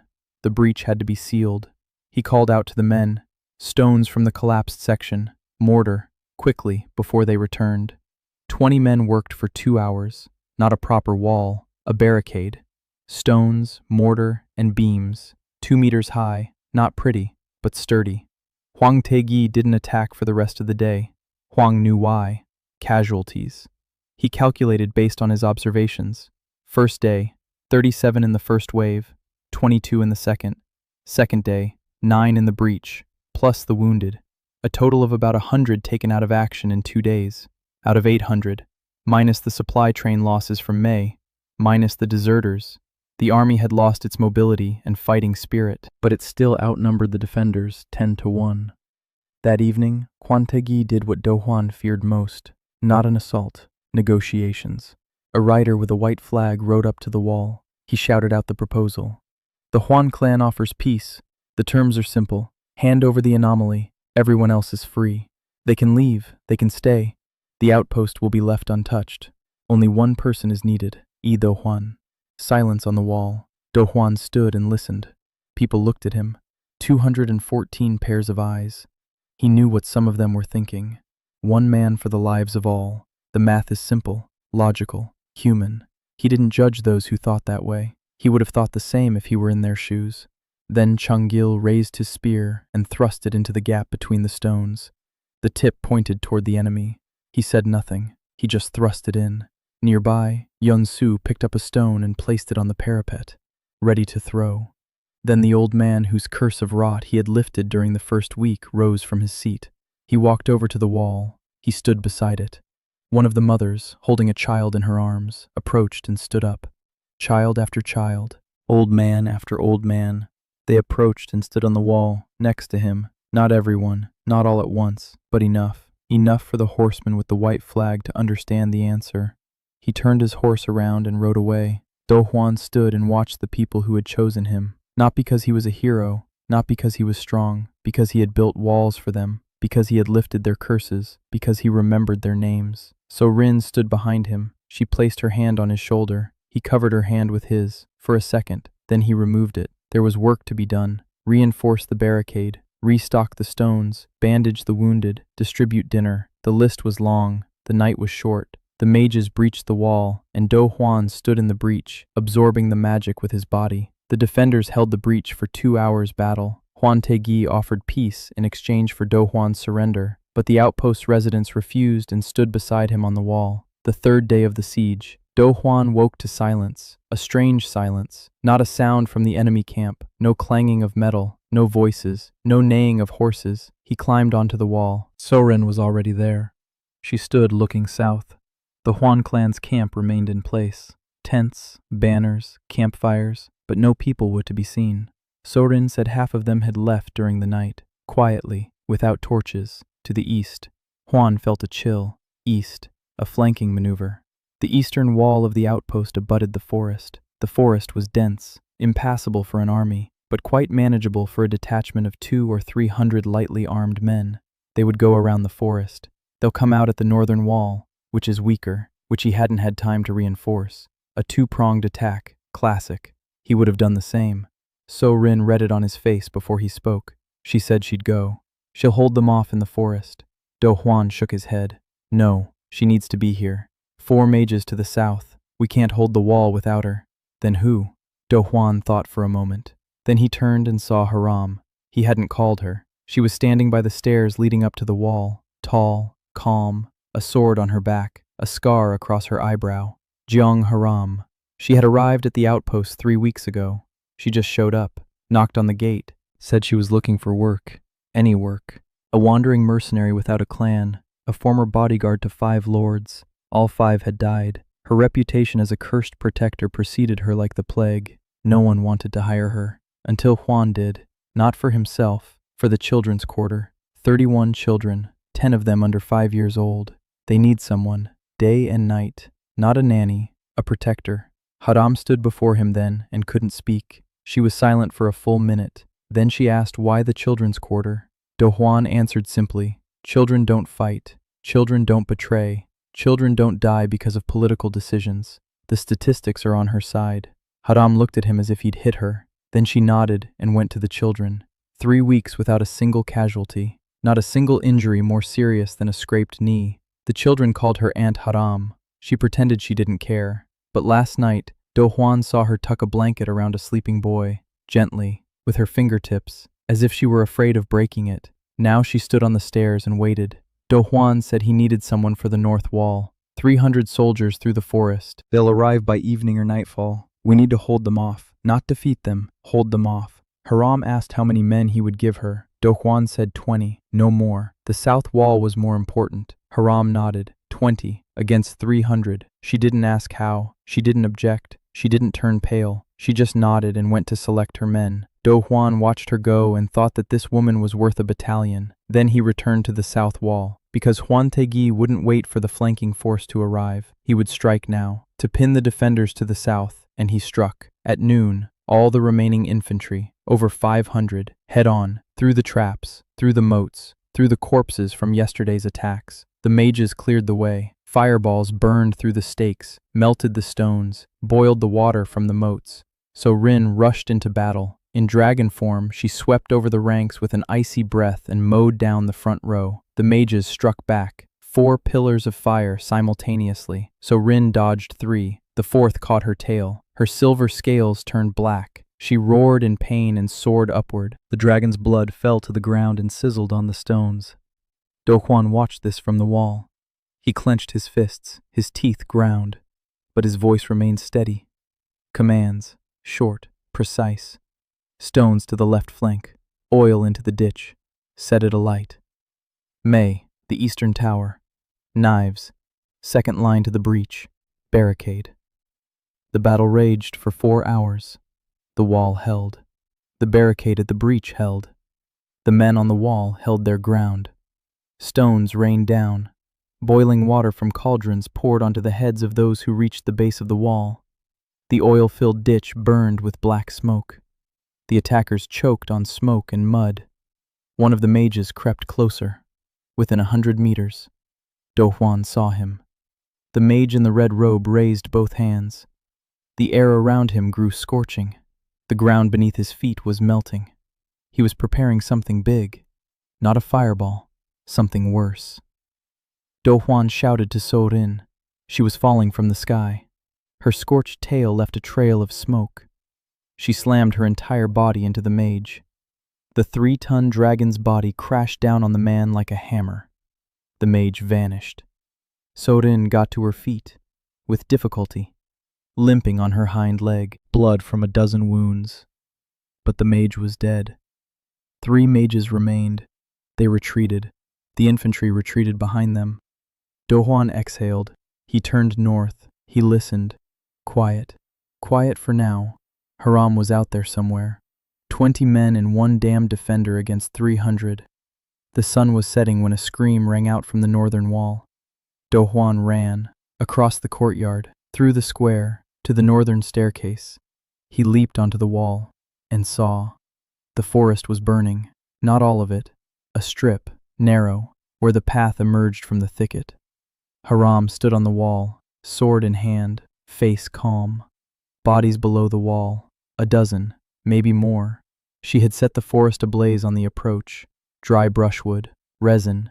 She'd prepared it during the day while Do Juan was dealing with the south wall. The fire held up the advance guard for an hour. Those who broke through the smoke ran into 20 spears and 1 very fast sword. Haram was fighting, for real. 20 men stood behind her, forming a wall. She stood before them, alone. Her sword moved so fast that the blade blurred in the air. She didn't miss a single one. Not a single one in 4 hours. The soldiers of the Juan clan retreated back into the burning forest. Haram stood on the wall. Her sword was red with blood. Her left hand was pressed to her side. Wounded. Not deeply, but wounded. Juan approached her. She turned. She looked at him, and he saw something in her eyes he hadn't seen before. Not fear, not fatigue, surprise. She whispered that they were alive. All 20 of them. She hadn't lost a single one. For the first time. Do Juan nodded. He said he knew, and that she wasn't cursed, that he'd known it from the very beginning. He'd simply given her a job where the odds were in her favor. Haram looked at him. The sword dropped. Her hand trembled. Not from the wound, from something else. She turned away quickly, too quickly for someone who doesn't cry. Do Juan didn't look. He called for Yun-hee. She bandaged Haram's wound silently and quickly. The night passed in tension. The flanking unit had not returned. The forest was still burning. The southern army was licking its wounds. At dawn on the 4th day, Do Juan stood on the wall and took stock. Juan Tegi had about 500 combat-ready men left, 3 mages. The losses were enormous. The supply train had been plundered by May. Food supplies for 3 days. The soldiers were hungry and angry. Morale was at rock bottom. The outpost's losses, 11 wounded, 2 seriously. Not a single casualty. Not one. Do Juan read the numbers 3 times. He didn't believe it. Then he did. The walls he had built for 4 months. The traps he had dug for 3 weeks. The men he had fed, healed, and trained. It all worked. Not perfect. Not pretty. But it worked. In the morning, the red banner on Juan Tegi's tent was lowered. Do Juan watched from the wall. Sorin stood beside him, in human form. Her left shoulder bandaged, a burn on her arm. But she stood. The banner was lowered. The trumpets sounded the retreat. The Juan clan's army was breaking camp, slowly, painfully, like a wounded beast slithering away to lick its wounds. Do Juan watched. He didn't celebrate. He didn't shout. He knew they would return. Not tomorrow, not in a month, but they would return. Juan Tegi was not one to forgive. But today, right now, this morning, the outpost stood. The people were alive. The walls are holding. And somewhere down in the courtyard, a child is laughing. Do Juan closed his eyes. He stood like that for a second. Then he opened them. The wall needs to be rebuilt. The breach needs to be repaired. Supplies need to be restocked. The moats need to be deepened. The strangers dead by the road need to be buried. The list is long. He climbed down from the wall and set to work. Kwanthegi divided the army to strike from two sides. Sodin killed one mage at the cost of her own injuries. Haram held the northern wall with 20 fighters, setting fire to the forest on the approach. On the fourth day, the Huan clan's army retreated, having failed to break through the defenses. The outpost held out without a single casualty among the defenders. 2 years and 1 month, the silent domain stood like a tooth rooted in the ground. 3,200 souls. Stone walls 4 men high encircled a territory the size of a small city. 4 gates, north, south, east, west. A watchtower at every gate, a guard on duty at every tower. Inside the walls, life followed a schedule that Do Huan had drawn up in the very first year and had only added to since then. Rise at dawn, breakfast in the communal dining halls, 3 dining halls for different quarters. Work until noon, lunch. Work until sunset, dinner, free time, lights out. The children went to school, a real one. Yun Ara had organized it in a long stone building by the southern wall. 4 classes: reading, arithmetic, the basics of agriculture, history. She taught the last subject herself. She told the children about the 9 clans, about the imperial court, about the laws of the continent, not as a princess, as a teacher. Do Huan would drop by sometimes. He would sit on the back bench and listen. Yun Ara always blushed when she noticed him, but her voice didn't tremble. She had grown up. She wasn't that slender girl with a straight back and teary eyes who had arrived 2 years ago. A woman, with a steely gaze, with calluses on her fingers from coal rods. Do Huan saw this, and something warm stirred in his chest. He didn't give it a name. No time. Sola's forge worked 3 shifts. Park Sola had arrived at the outpost 9 months ago. Tall, broad-shouldered, silent. Her right arm hung limply, not paralyzed, just her magical conductivity destroyed. For the Huan clan, that meant the death of their craft. A blacksmith without fire magic is a blacksmith without hands. They threw her out. Literally. They led her out the gates of the clan fortress and shut the doors. She walked for 4 months, worked as a day laborer, hauled sacks, dug ditches, anything but standing at the forge, because standing at the forge and not being able to forge is worse than death. Then she heard about the quiet domain. She came. She stood at the gate and looked at the forge, at the smoke from the chimney, at the clang of metal, and she didn't go in. Until Huan noticed her on the 2nd day. He approached. He asked. She said she was a blacksmith, a former one. He led her to the forge. He showed her the bellows. He showed her a properly constructed furnace with adjustable draft. He showed her the coal bed for temperature control. He showed her quenching in oil. He showed her alloying. Every step. No magic, just physics, just chemistry, just the knowledge taught in vocational schools on Earth. Solya watched. Her hands were shaking. He placed a hammer in her left hand. He said she didn't need her right hand. She had her left. She had her head. That was enough. She grabbed the workpiece with tongs in her right hand. It was a weak grip, but she held on. With her left, she raised the hammer. She struck. A ringing sound echoed through the smithy. She struck again, and again. An hour later, a rough knife lay on her anvil, without magic, made of ordinary iron, hardened in oil, with a proper edge. She picked it up, ran her finger along the blade, cut herself. Blood welled up on her fingertip. The knife was sharp, truly sharp, without a single drop of magic. Solia pressed the knife to her chest. She closed her eyes. Tears streamed down her cheeks. Silently, Huan stood beside her and said nothing. Then he placed his hand on her shoulder. He told her the smithy was hers, and he left. From that day on, Solya didn't leave the smithy for 12 hours at a time. A month later, her blades were better than most magical ones. 3 months later, merchants from the crossroads were coming specifically for her knives. 6 months later, she had 2 apprentices. Now there are 3 shifts, 12 blacksmiths, nails, horseshoes, axes, shovels, knives, arrowheads, hinges, locks, chains, everything a town needs, all without magic. Do Huan stood on the wall and watched the smoke from the 3 blacksmiths' chimneys, the children running to school, the women carrying water from the wells, at the men laying stone in a new section of the wall, at Sorin, who sat on the roof of the watchtower and peeled an apple with a silver claw, at May, who was riding out of the south gate on yet another reconnaissance route, at Yun Aru, who stood by the school and rang a small bell to gather the children, at Sol Ah, who came out of the smithy, wiping her forehead and squinting in the sun. 4 women, each in her place, each in her role, and not a single one of them was here by chance. Down in the courtyard, Cho Yun-hee was waiting for him, small, nimble, an apron with 20 pockets stuffed with herbs. She had come to the outpost a year ago with her younger brother on her back. Her brother was 14. His legs hadn't worked since birth. Yun-hee had carried him for 3 years, through villages, through forests, through mountain passes, 3 years on her own shoulders. By the time she reached the quiet domain, she weighed 40 kilograms and possessed an iron will. Do Hwan took them both in. He placed the brother in Sola's workshop. His hands worked. His mind, too. Within 2 months, he was weaving baskets and repairing leather harnesses, as well as any adult craftsman. Do Hwan sat Yun-hee next to him for a week and taught her. Germs. She didn't understand the word, but she understood the gist. Tiny creatures you can't see. They live on your hands, on your tools, in dirty water. They cause rot and fever. To kill them, you need to boil water, wash your hands, wipe down tools with alcohol. Don't bandage a wound with a dirty rag. Yun-hee listened with her mouth agape. Then she began to put it into practice.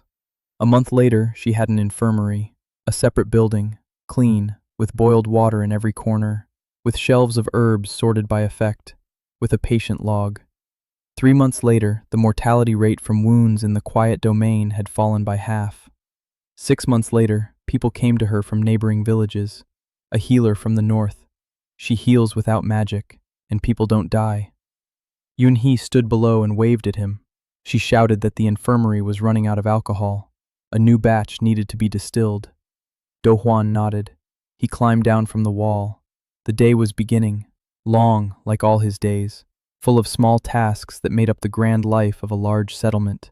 He walked across the courtyard and people nodded to him. They greeted him, some by name, some simply as headman. He knew everyone. 3,200 names, 3,200 stories, 3,200 reasons why these walls must stand.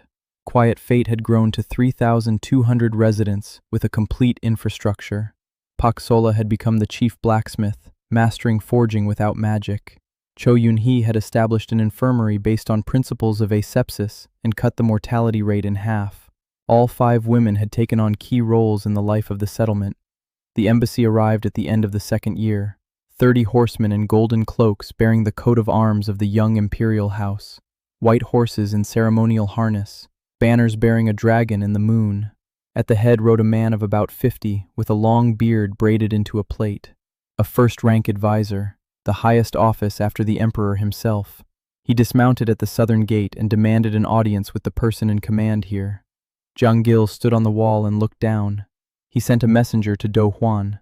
At that moment, Do Hwan was waist-deep in a pit for a new outhouse.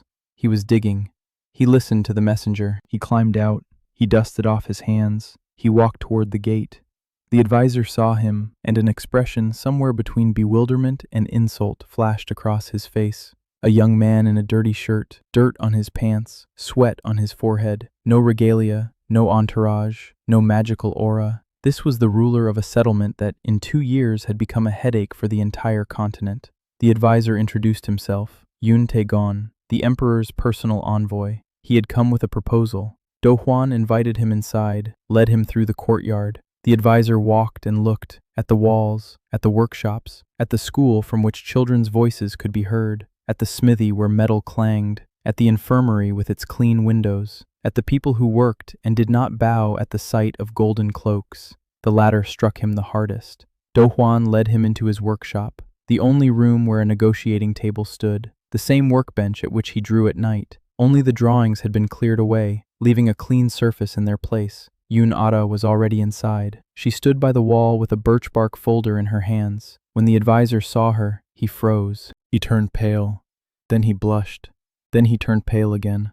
The 3rd princess, here, alive, in a simple dress, with calloused hands. He began to bow. Yunara stopped him with a gesture. She said that here she was not a princess. Here she kept records. The advisor opened his mouth, closed it, sat down on the bench Do Hwan had offered him. He was silent. Then he spoke. The emperor's proposal was as follows. The quiet domain would receive the status of an autonomous territory, official recognition, trade privileges, protection under imperial law. In exchange, Do Huan would take Yunara as his wife, officially, according to imperial rights, and he would become a member of the imperial family, subject to the throne. He pays tribute. He places his ability to dispel magic at the court's disposal. Do Huan listened. He looked at Yunaru. She stood with a stony face. Only her fingers had turned white on the edge of the folder. He looked at the advisor. He asked one thing. What would happen if he refused? The advisor paused. Then he replied, "The emperor is no enemy, but he is no friend to those who refuse. Neutrality will end. Trade routes through imperial lands will be closed. Neighboring villages will receive orders to cease trade with the Quiet Domain, and the Huan clan will receive tacit permission for one more attempt."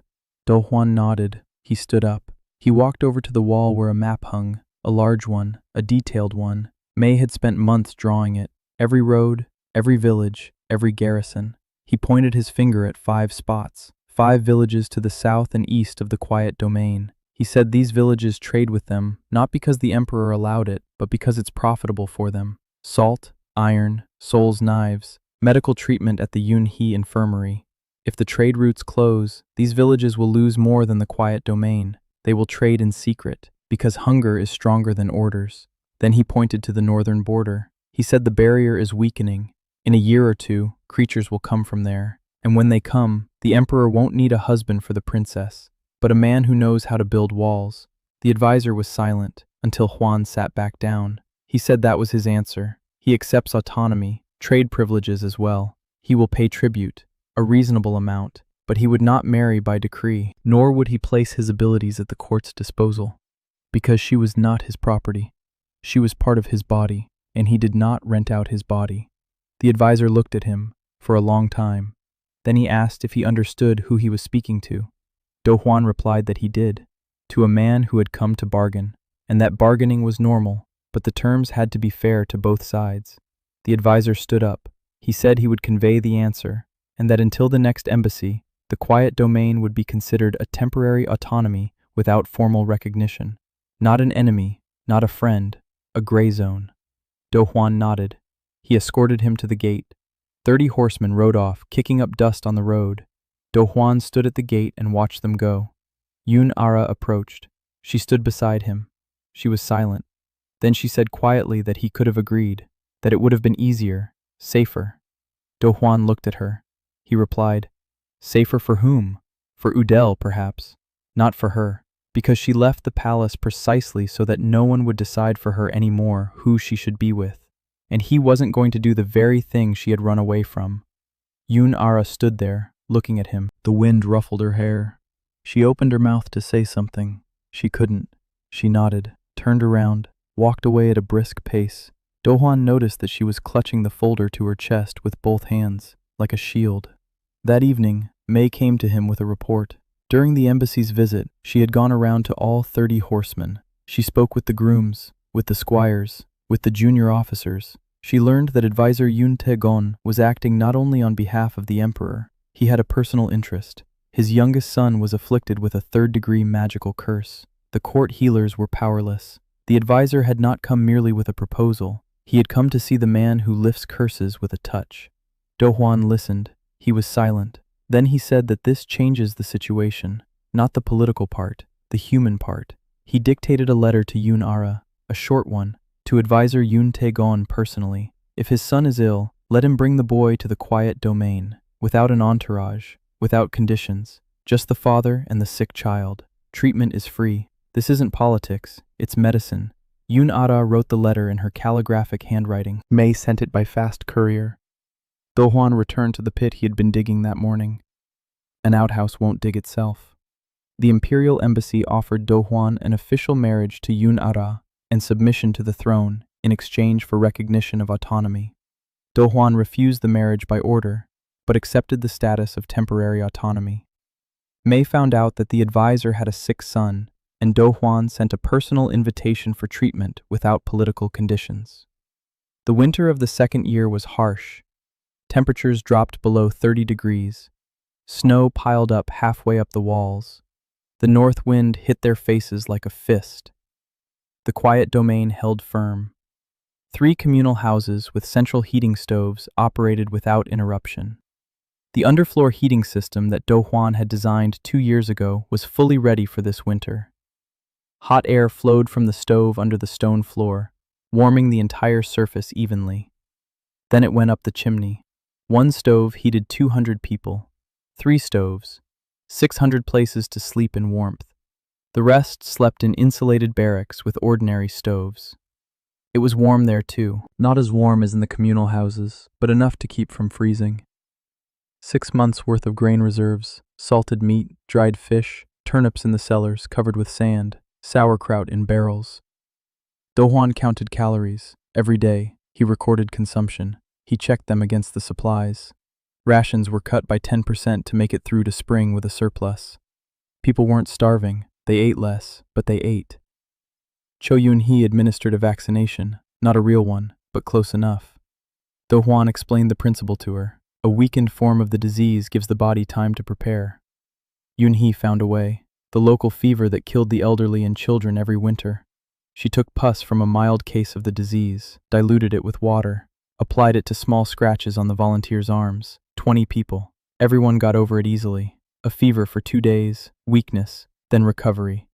When the fever hit Udell in the middle of winter, those 20 didn't get sick. Yun-hee expanded the program. By the end of winter, 300 people had been vaccinated. The mortality rate from the fever dropped to 0. Yun-hee sat in the infirmary and cried from exhaustion and happiness. Do Juan brought her tea. He sat down beside her. He said she had saved more lives than any mage on this continent. Yun-hee blew her nose into her apron and said she was 17 and too young for him to say such serious things. Do Juan smiled. His first smile in a week. In the middle of winter, advisor Yun Tae-gon arrived, without an entourage, on horseback, alone.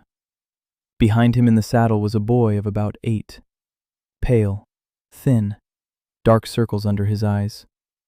On his chest, beneath his shirt, a curse pattern pulsed. Blue, cold. It was unlike the fiery seals of the Huan clan. It was something ancient.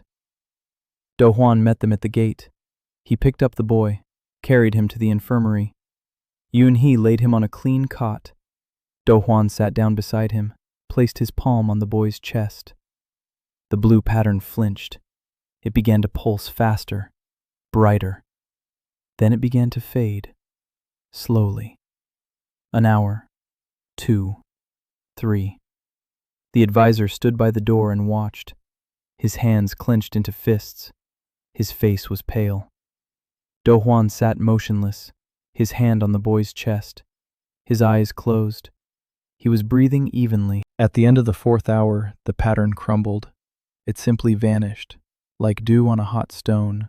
The boy opened his eyes. He looked at Do Juan, then at his father. He said he wanted to eat. The advisor fell to his knees, right onto the infirmary floor, his forehead against the stone. His shoulders shook. Do Juan stood up. His legs were numb. 4 hours without moving. He swayed. Yun-hee caught him by the elbow. He nodded at her, told her to feed the boy. Porridge, liquid. His stomach was weak after his illness. He went outside, sat down on a bench by the infirmary wall, closed his eyes, tired. Every curse removal took its toll. Not magical, physical. 4 hours of immobility, concentration, tension. His body protested.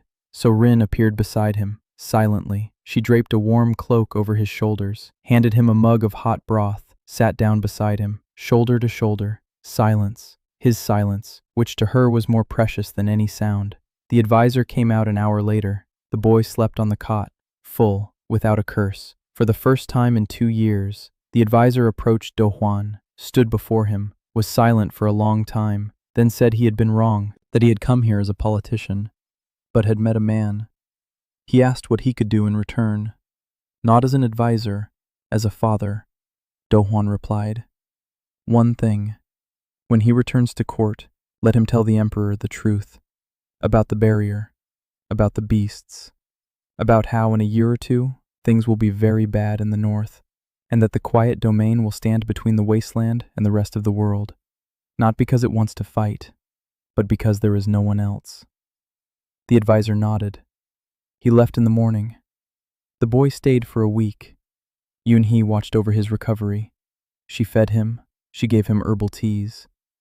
A week later, his father came to take him away. He took him away. At the gate, the advisor turned around. He looked at the walls of the quiet domain, at the smoke from the chimneys, at the people on the walls. Then he said one sentence. The Emperor will hear. He left. Do Huan watched him go and thought about the barrier. So Rin had said it was weakening with every passing month. The rumbling from the north was growing louder. The creatures beyond the barrier were stirring. They waited. Do Huan stood on the northern wall every evening and looked at the dark strip on the horizon, the wasteland of distortions. No man's land. Beyond it lay what the barrier had held back for centuries. He thought. He calculated. He drew diagrams in his head. Magic fades near him. The barrier is magic, so he can't repair the barrier. Or maybe he could, if he approached the problem differently, not as a mage, as an engineer. What is the barrier? A wall of magic. It's cracking. Why? Because there's become too much magic in the world. Pressure from both sides. The barrier holds back creatures that are made of magic themselves. There are more creatures because magic is overflowing the world and spilling beyond the barrier, where it condenses and takes shape. A vicious cycle. More magic, more creatures, greater pressure on the barrier. The barrier grows thinner. More magic seeps through. More creatures. Du Huan sat on the wall and looked at the stars. The idea didn't come in a flash. It had been forming for weeks, piece by piece. The barrier doesn't need to be patched with magic. The barrier needs to be relieved. Reduce the pressure. Remove the excess magic. And he knows how to do it. He does it himself every day. He extinguishes magic. It's all a matter of scale. Quiet Fate survived the harsh winter without any casualties thanks to its heating system and supplies. Yunhee administered the first round of vaccinations and reduced the mortality rate from the fever to 0. Do Huan cured the son of advisor Yun Taegon and secured a promise that the emperor would hear the truth about the barrier. Do Huan had formed a plan to repair the barrier using engineering methods by reducing magical pressure. Spring of the third year. Do Huan set out for the wasteland. He was not alone, so Rin flew above him. Mei walked on his right, 3 knives at her belt and a map in her hands. Jung Haram walked on his left, sword drawn. Her eyes scanned every bush and every rock. Jung Haram, 28 years old, a wandering warrior. She had arrived in the quiet domain 6 months ago. Tall, calm, a scar across her left eyebrow, a southern accent. 5 dead mercenaries on her hands, a reputation as a cursed protector. Everyone she guarded died. Not her fault. Circumstances, ambushes, illness, betrayal. But superstition is stronger than facts. They stopped hiring her until Huan took her on, but not as a bodyguard for himself. He put her in charge of guarding the children's orphanage in the eastern quarter. 37 orphaned children. Yunhee looked after their health. Yunada taught them to read and write. Haram guarded them. A year without a single loss. Not a single child was harmed. Not from illness, thanks to Yunhee. Not from the cold, thanks to Do Huan. Not from external threats, thanks to Haram. One evening she came to Do Huan. She stood at the door of the workshop. She twisted the hem of her cloak in her hands. She said that perhaps she wasn't cursed after all. He was sitting at the workbench, sharpening a chisel. Without looking up, he replied that he knew, that he had simply given her a job where the odds were in her favor. 37 security targets. 0 casualties in a year. Any curse would crumble against such statistics. Haram stood there in silence. Then she laughed softly, her first laugh in 10 years. From then on, she stayed by his side, not as a bodyguard, but as a person who, for the first time, was allowed to sleep at night. Now she was walking toward the wasteland, and her hand didn't tremble on the hilt. Quan walked ahead, counting his steps. 3 hours north of the quiet domain, the land was changing. The grass grew sparser, the soil turned gray, the stones were covered with a strange coating, not moss, not lichen, something crystalline, dull. So Rin said it was a residue of magic, condensed mana. There was too much of it in the air, and it settled on surfaces like frost. Do Huan crouched down, He touched the crystals. They dissolved under his fingers, just vanished, like sugar in hot water. He smiled, stood up, kept going. An hour later they came to the barrier. Do Juan didn't know what to expect. Walls, domes, a glowing line on the ground. The barrier turned out to be none of those things. It was a vibration. The air trembled, like a mirage over a scorching road, a vertical plane stretching from the ground to the sky, shaking, flickering. Through it, he could see what lay on the other side, a gray plain, twisted leafless trees, and something was moving in the mist, lots of things. Do Juan stood and watched. He stepped closer. At arm's length from the barrier, the vibration changed. It grew quieter, slower, as if his presence was calming the tremor. He reached out. He touched the barrier with his fingertips. The vibration beneath his palm stopped. Completely. The section of the barrier, a meter from his hand, became solid, no longer trembling, transparent and hard as glass. He withdrew his hand. A second later, the section began to tremble again. He understood. The barrier isn't magical in the usual sense. It's resonance. The magic of the world vibrates at a certain frequency. The barrier is a zone where the vibration creates a standing wave, a wall of sound. But the frequency wavers because there's become too much magic. The wave becomes out of tune. The barrier cracks. And he is a damper, a vibration suppressor. Near him, the frequency evens out. The wave stabilizes. The barrier hardens. But he is just one person, 2 hands, a damping radius of 1 meter. The barrier stretches for hundreds of kilometers. He needs repeaters. He sat down on the ground right in front of the barrier. He took out a birch bark tablet and a charcoal stick. He began to sketch. Rin stood over him and watched. May sat on a rock and observed. Haram guarded the perimeter. He sketched for 2 hours. The concept was this: a tower, a stone one. A vessel containing his blood would be sealed into the foundation. The blood carries the same damping frequency as his body. If the tower's resonance is calculated correctly, the stone structure itself will act as an amplifier, like a tuning fork. His blood sets the frequency, the stone amplifies it. The damping radius grows from 1 meter to 1 kilometer. 1 tower per kilometer of barrier. 100 towers for the entire barrier. That's a lot. But it's feasible. It's an engineering problem, not a magical one. Stone, mortar, precise proportions, correct geometry. 2 or 3 years' work. He showed the blueprint to Sorin. She looked at it for a long time. Then she said that in the 3 centuries of its existence, no one had ever tried to repair the barrier. Everyone took it for granted. Like the sky, like the earth. It simply is. And this man sat down on the ground and drew up a repair plan, as if for a broken fence. Do Juan shrugged.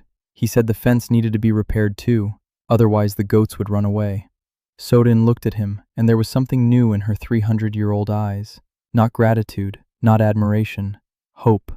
She turned away quickly, but he had noticed it. They returned to the quiet domain by evening. Du Juan gathered everyone in the workshop. So Rin, Yunara, May, Sola, Yunhee, Haram, Changil, 10 senior workers. He laid out the blueprints on the table. He explained. The barrier could be repaired. Towers were needed. His blood was needed. Stone and people were needed. Lots of stone and lots of people. Yunara counted. 100 towers, each 10 meters high. Stone masonry, foundations, mortar. For each tower, a crew of 20 people and a month of work. 100 towers is 100 months if built sequentially, or 10 months if 10 crews work in parallel. 200 people just for construction, plus supplies, plus security. May added, the clans won't let us build in peace. The Juan clan still considers Do Juan a threat. If he starts building towers on the border of the wasteland, they'll decide he's building fortresses. They'll come, so Rin said briefly. Let them come. Do Juan shook his head. He said we can't go to war. Every soldier on the wall is one less builder on the tower. We need another way. We need peace, or at least a truce. May raised an eyebrow. She asked who he planned to make peace with. The Juan clan wants him dead, Do Juan replied. Not with the clan. With the clan leader's daughter. Everyone fell silent. He explained. May had reported 3 months ago. Juan Danny, 21 years old, the youngest daughter of Juan Gyeongsu. She disagrees with her father's policies. She has clashed with him publicly. She was spotted at the southern trading posts without guards. May surmised that she was seeking contact with the quiet domain. Do Juan said it was time to establish that contact. May nodded. She said she would send someone. Do Juan corrected her. He said he would send a letter, an open one, an honest one, without tricks, with an invitation. Let her come, let her see, let her decide for herself. May grimaced. She said that was naive. Do Juan replied that naivety was the only weapon against people who expected a trick. She didn't know how to respond to that. The letter was sent the next day. The first tower was laid a week later. Do Juan himself sealed a clay vessel containing his own blood into the foundation. The masons built the wall around it, layer by layer. Do Juan inspected every block. The geometry had to be precise. A deviation of even a finger's width, and the resonance wouldn't work. 10 days later, the tower stood. 10 meters of stone, rough, unadorned, just a pillar. Do Juan approached. He placed his palm on the stone. He closed his eyes. He felt it. A vibration, quiet, steady. Its frequency traveled through the stone, through the mortar, through the blood in the foundation, and spread out around it. So Rin stood a kilometer from the tower. She felt the moment the wave reached her. The magical noise around her quieted. It didn't stop, but it grew quieter, as if someone had turned down the volume. She flew back, landed, looked at Do Juan, said 2 words, "It works." Do Juan reached the barrier and understood its nature. The barrier is a standing magical wave that becomes unstable due to an excess of magic. Do Juan designed a system of stone towers, relay towers with his blood in their foundations to stabilize the barrier. The first tower is built and operational. A letter was sent to Juan Dani, the youngest daughter of the Juan clan chief. Autumn of the 3rd year, the quiet domain, 10,000 souls. Do Juan stood on the northern wall and gazed at the horizon. 12 towers, 12 stone pillars along the barrier's line. Each carries its own frequency. Each dampens the magical excess within a kilometer's radius. 12 kilometers of a stable barrier. Solid, solid, like glass. 88 more to go. Years of work. But the foundation has been laid, and for the first time in centuries, the barrier in the tower zone has stopped thinning. So Rin confirmed. The sound had changed. No longer a cracked bell. A pure note. Quiet but steady. Do Juan climbed down from the wall. He walked through the courtyard. 10,000 people. This is no longer a camp. It is a city, with streets, with neighborhoods, with a market where people traded every day, with 3 schools, with a 40-bed infirmary, with Sola's smithy, which had produced over 1,000 blades, with the library that Yun Ada had been building for 2 years, with May's intelligence network, which covered half the southern continent, with an orphanage guarded by Haram, with a bakery where the smell of fresh bread filled the air every morning. He walked, and people nodded to him. The headman, not a king, not a lord, not a master. The headman. He chose that word himself. Simple, without pretension. A man who keeps order. Juan Dani arrived a month ago, alone, on horseback, without guards. A young woman with sharp features and her father's eyes, cold, calculating. She spent 3 days in the quiet domain. She walked the streets. She looked around. She went into workshops, into the school, into the infirmary, into the smithy. She talked to people, to refugees, to children, to former slaves. Juan didn't assign an escort to her. He didn't follow her. He didn't direct her. He told her to go wherever she wanted and look at whatever she wanted. She walked. She looked. On the 3rd evening, she came to his workshop. She sat down across from him. She was silent for a long time. Then she said that her father was wrong, that a world built on magic as its sole value is a world that devours itself, that she had seen things here that are impossible by all the laws of the continent. Non-magical blacksmiths who forge better than magical ones. A healer without a drop of mana who heals more effectively than the court healers. Children of former slaves who can read and count. And the walls. Stone walls that stand stronger than any magical citadel, because they are built correctly, by calculation, with an understanding of the physics of load and material. Juan listened. Then he asked what she wanted to do. Juan Dani replied, return to her father, to talk, one last time. If he wouldn't listen, she would leave, and she would take with her everyone who thought like her. blacksmiths, engineers, craftsmen, those in the Huan clan who were tired of war and wanted to build. Do Huan nodded. He said the gates were open. She left in the morning. Do Huan watched her go and thought of Huan Gyong-su, a smart man, cold, methodical. He understood that Do Huan was a threat, not because he was strong, but because he proved the futility of magic as the foundation of power. If a magicless city flourishes, if magicless craftsmen do better work, if magicless medicine saves more lives, then why do we need clans? Why do we need a bloodline hierarchy? Why do we need mages at the top?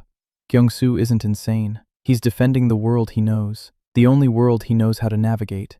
Do Huan understood this, and he didn't hate him for it. He pitied him. 2 weeks later, a reply arrived. Not from Huan Danny, from Huan Gyong-su himself. A short letter. The Huan clan ceases hostile actions against the quiet domain, temporarily, for the duration of the tower's construction. Not out of friendship, out of calculation. Kyung-su, too, saw that the barrier was weakening.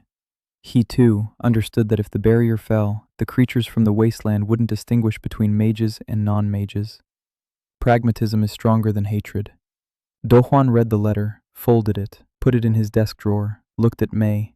She stood by the door, waiting for his reaction. He said that a truce was a good thing, but it was too early to let down their guard. Mei nodded. She said she hadn't planned to. Construction continued. The 13th tower, the 14th, the 15th, each built exactly to the blueprints, each with his blood in the foundation. Forged tools for the masons. Chang-gil supervised the construction. Yun-hee treated the workers' injuries. Yun-ara kept the records. Mei ensured the safety of the roots. Haram protected the children and those who couldn't work. So Rin flew along the barrier and checked the condition of each tower. She reported, Tower 4, stable. Tower 7, stable. Tower 12, slight vibration, needs correction. Do Huan drove to the 12th tower. He checked. He found a deviation in the masonry, 3 centimeters. He corrected it. The resonance evened out. Routine. Endless, painstaking routine. No feats of heroism. No magical explosions. No final battles. Just stone upon stone. Mortar, calculation, verification. The imperial court sent a second embassy, this time not with an ultimatum, with an offer of help. 200 workers, 100 cartloads of stone, tools, 6 months' worth of grain. Advisor Yun Tae-gon kept his word. The emperor listened, not because he was moved by ideas of equality, because he understood a simple thing. If the barrier falls, the empire falls with it. And the only person who knows how to repair the barrier lives in the quiet domain. Do Huan accepted the help. Without further ado, 200 workers took their places on the construction site. The pace quickened. The 20th tower, the 25th, the 30th. By the end of autumn, 30 towers stood along the barrier, 30 kilometers of solid wall, a third of the way. So Rin flew in from her evening inspection. She landed in the courtyard. She took on human form. She approached Do Huan, who was sitting on the porch of his house, sharpening a pencil with a knife.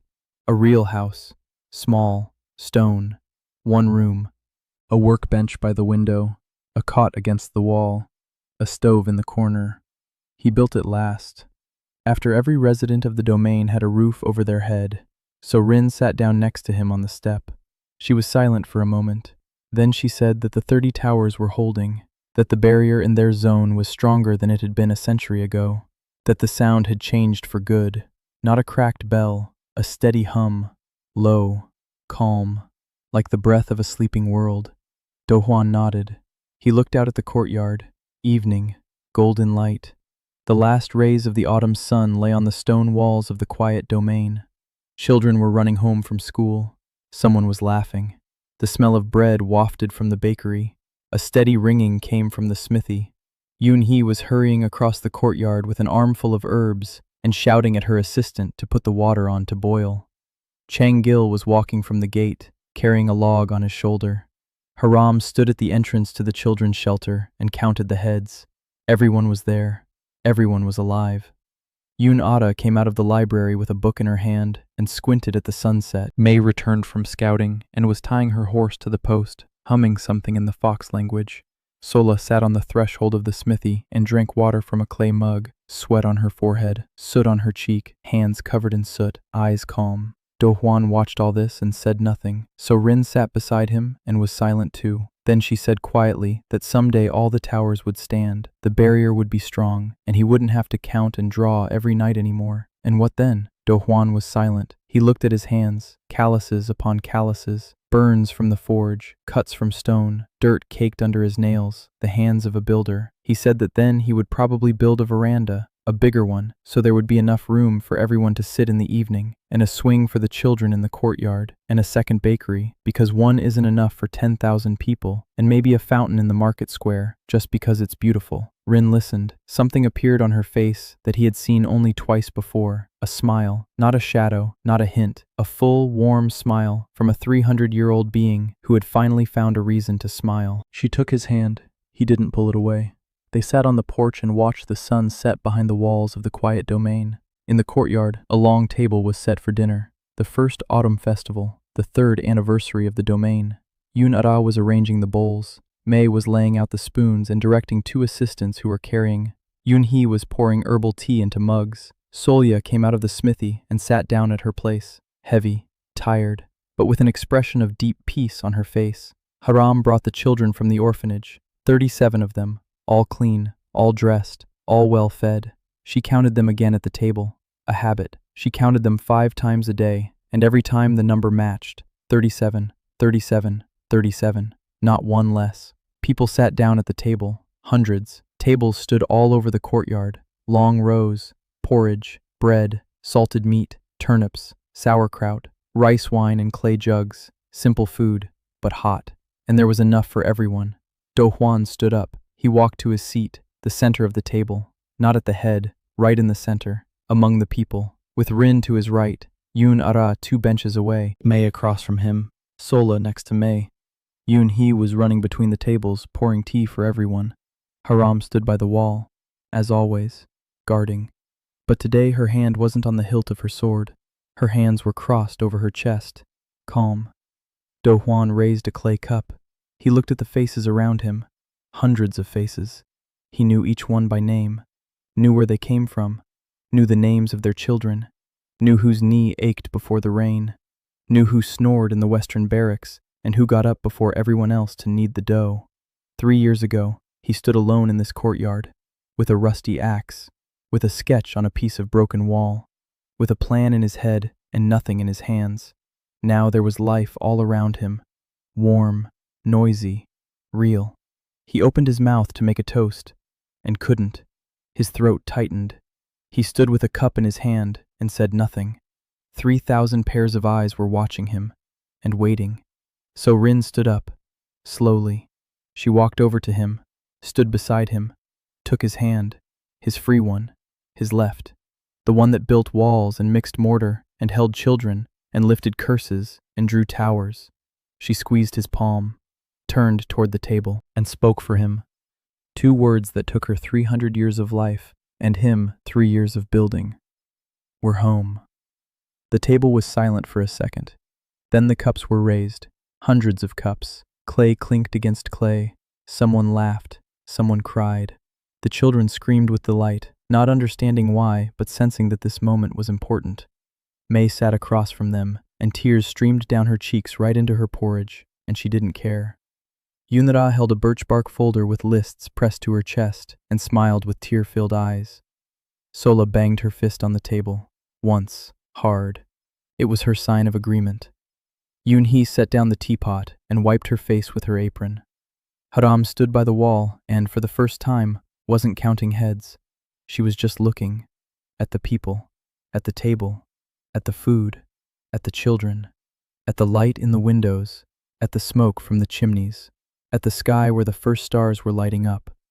She allowed herself to close her eyes for 1 second. 1 second without vigilance. 1 second of peace.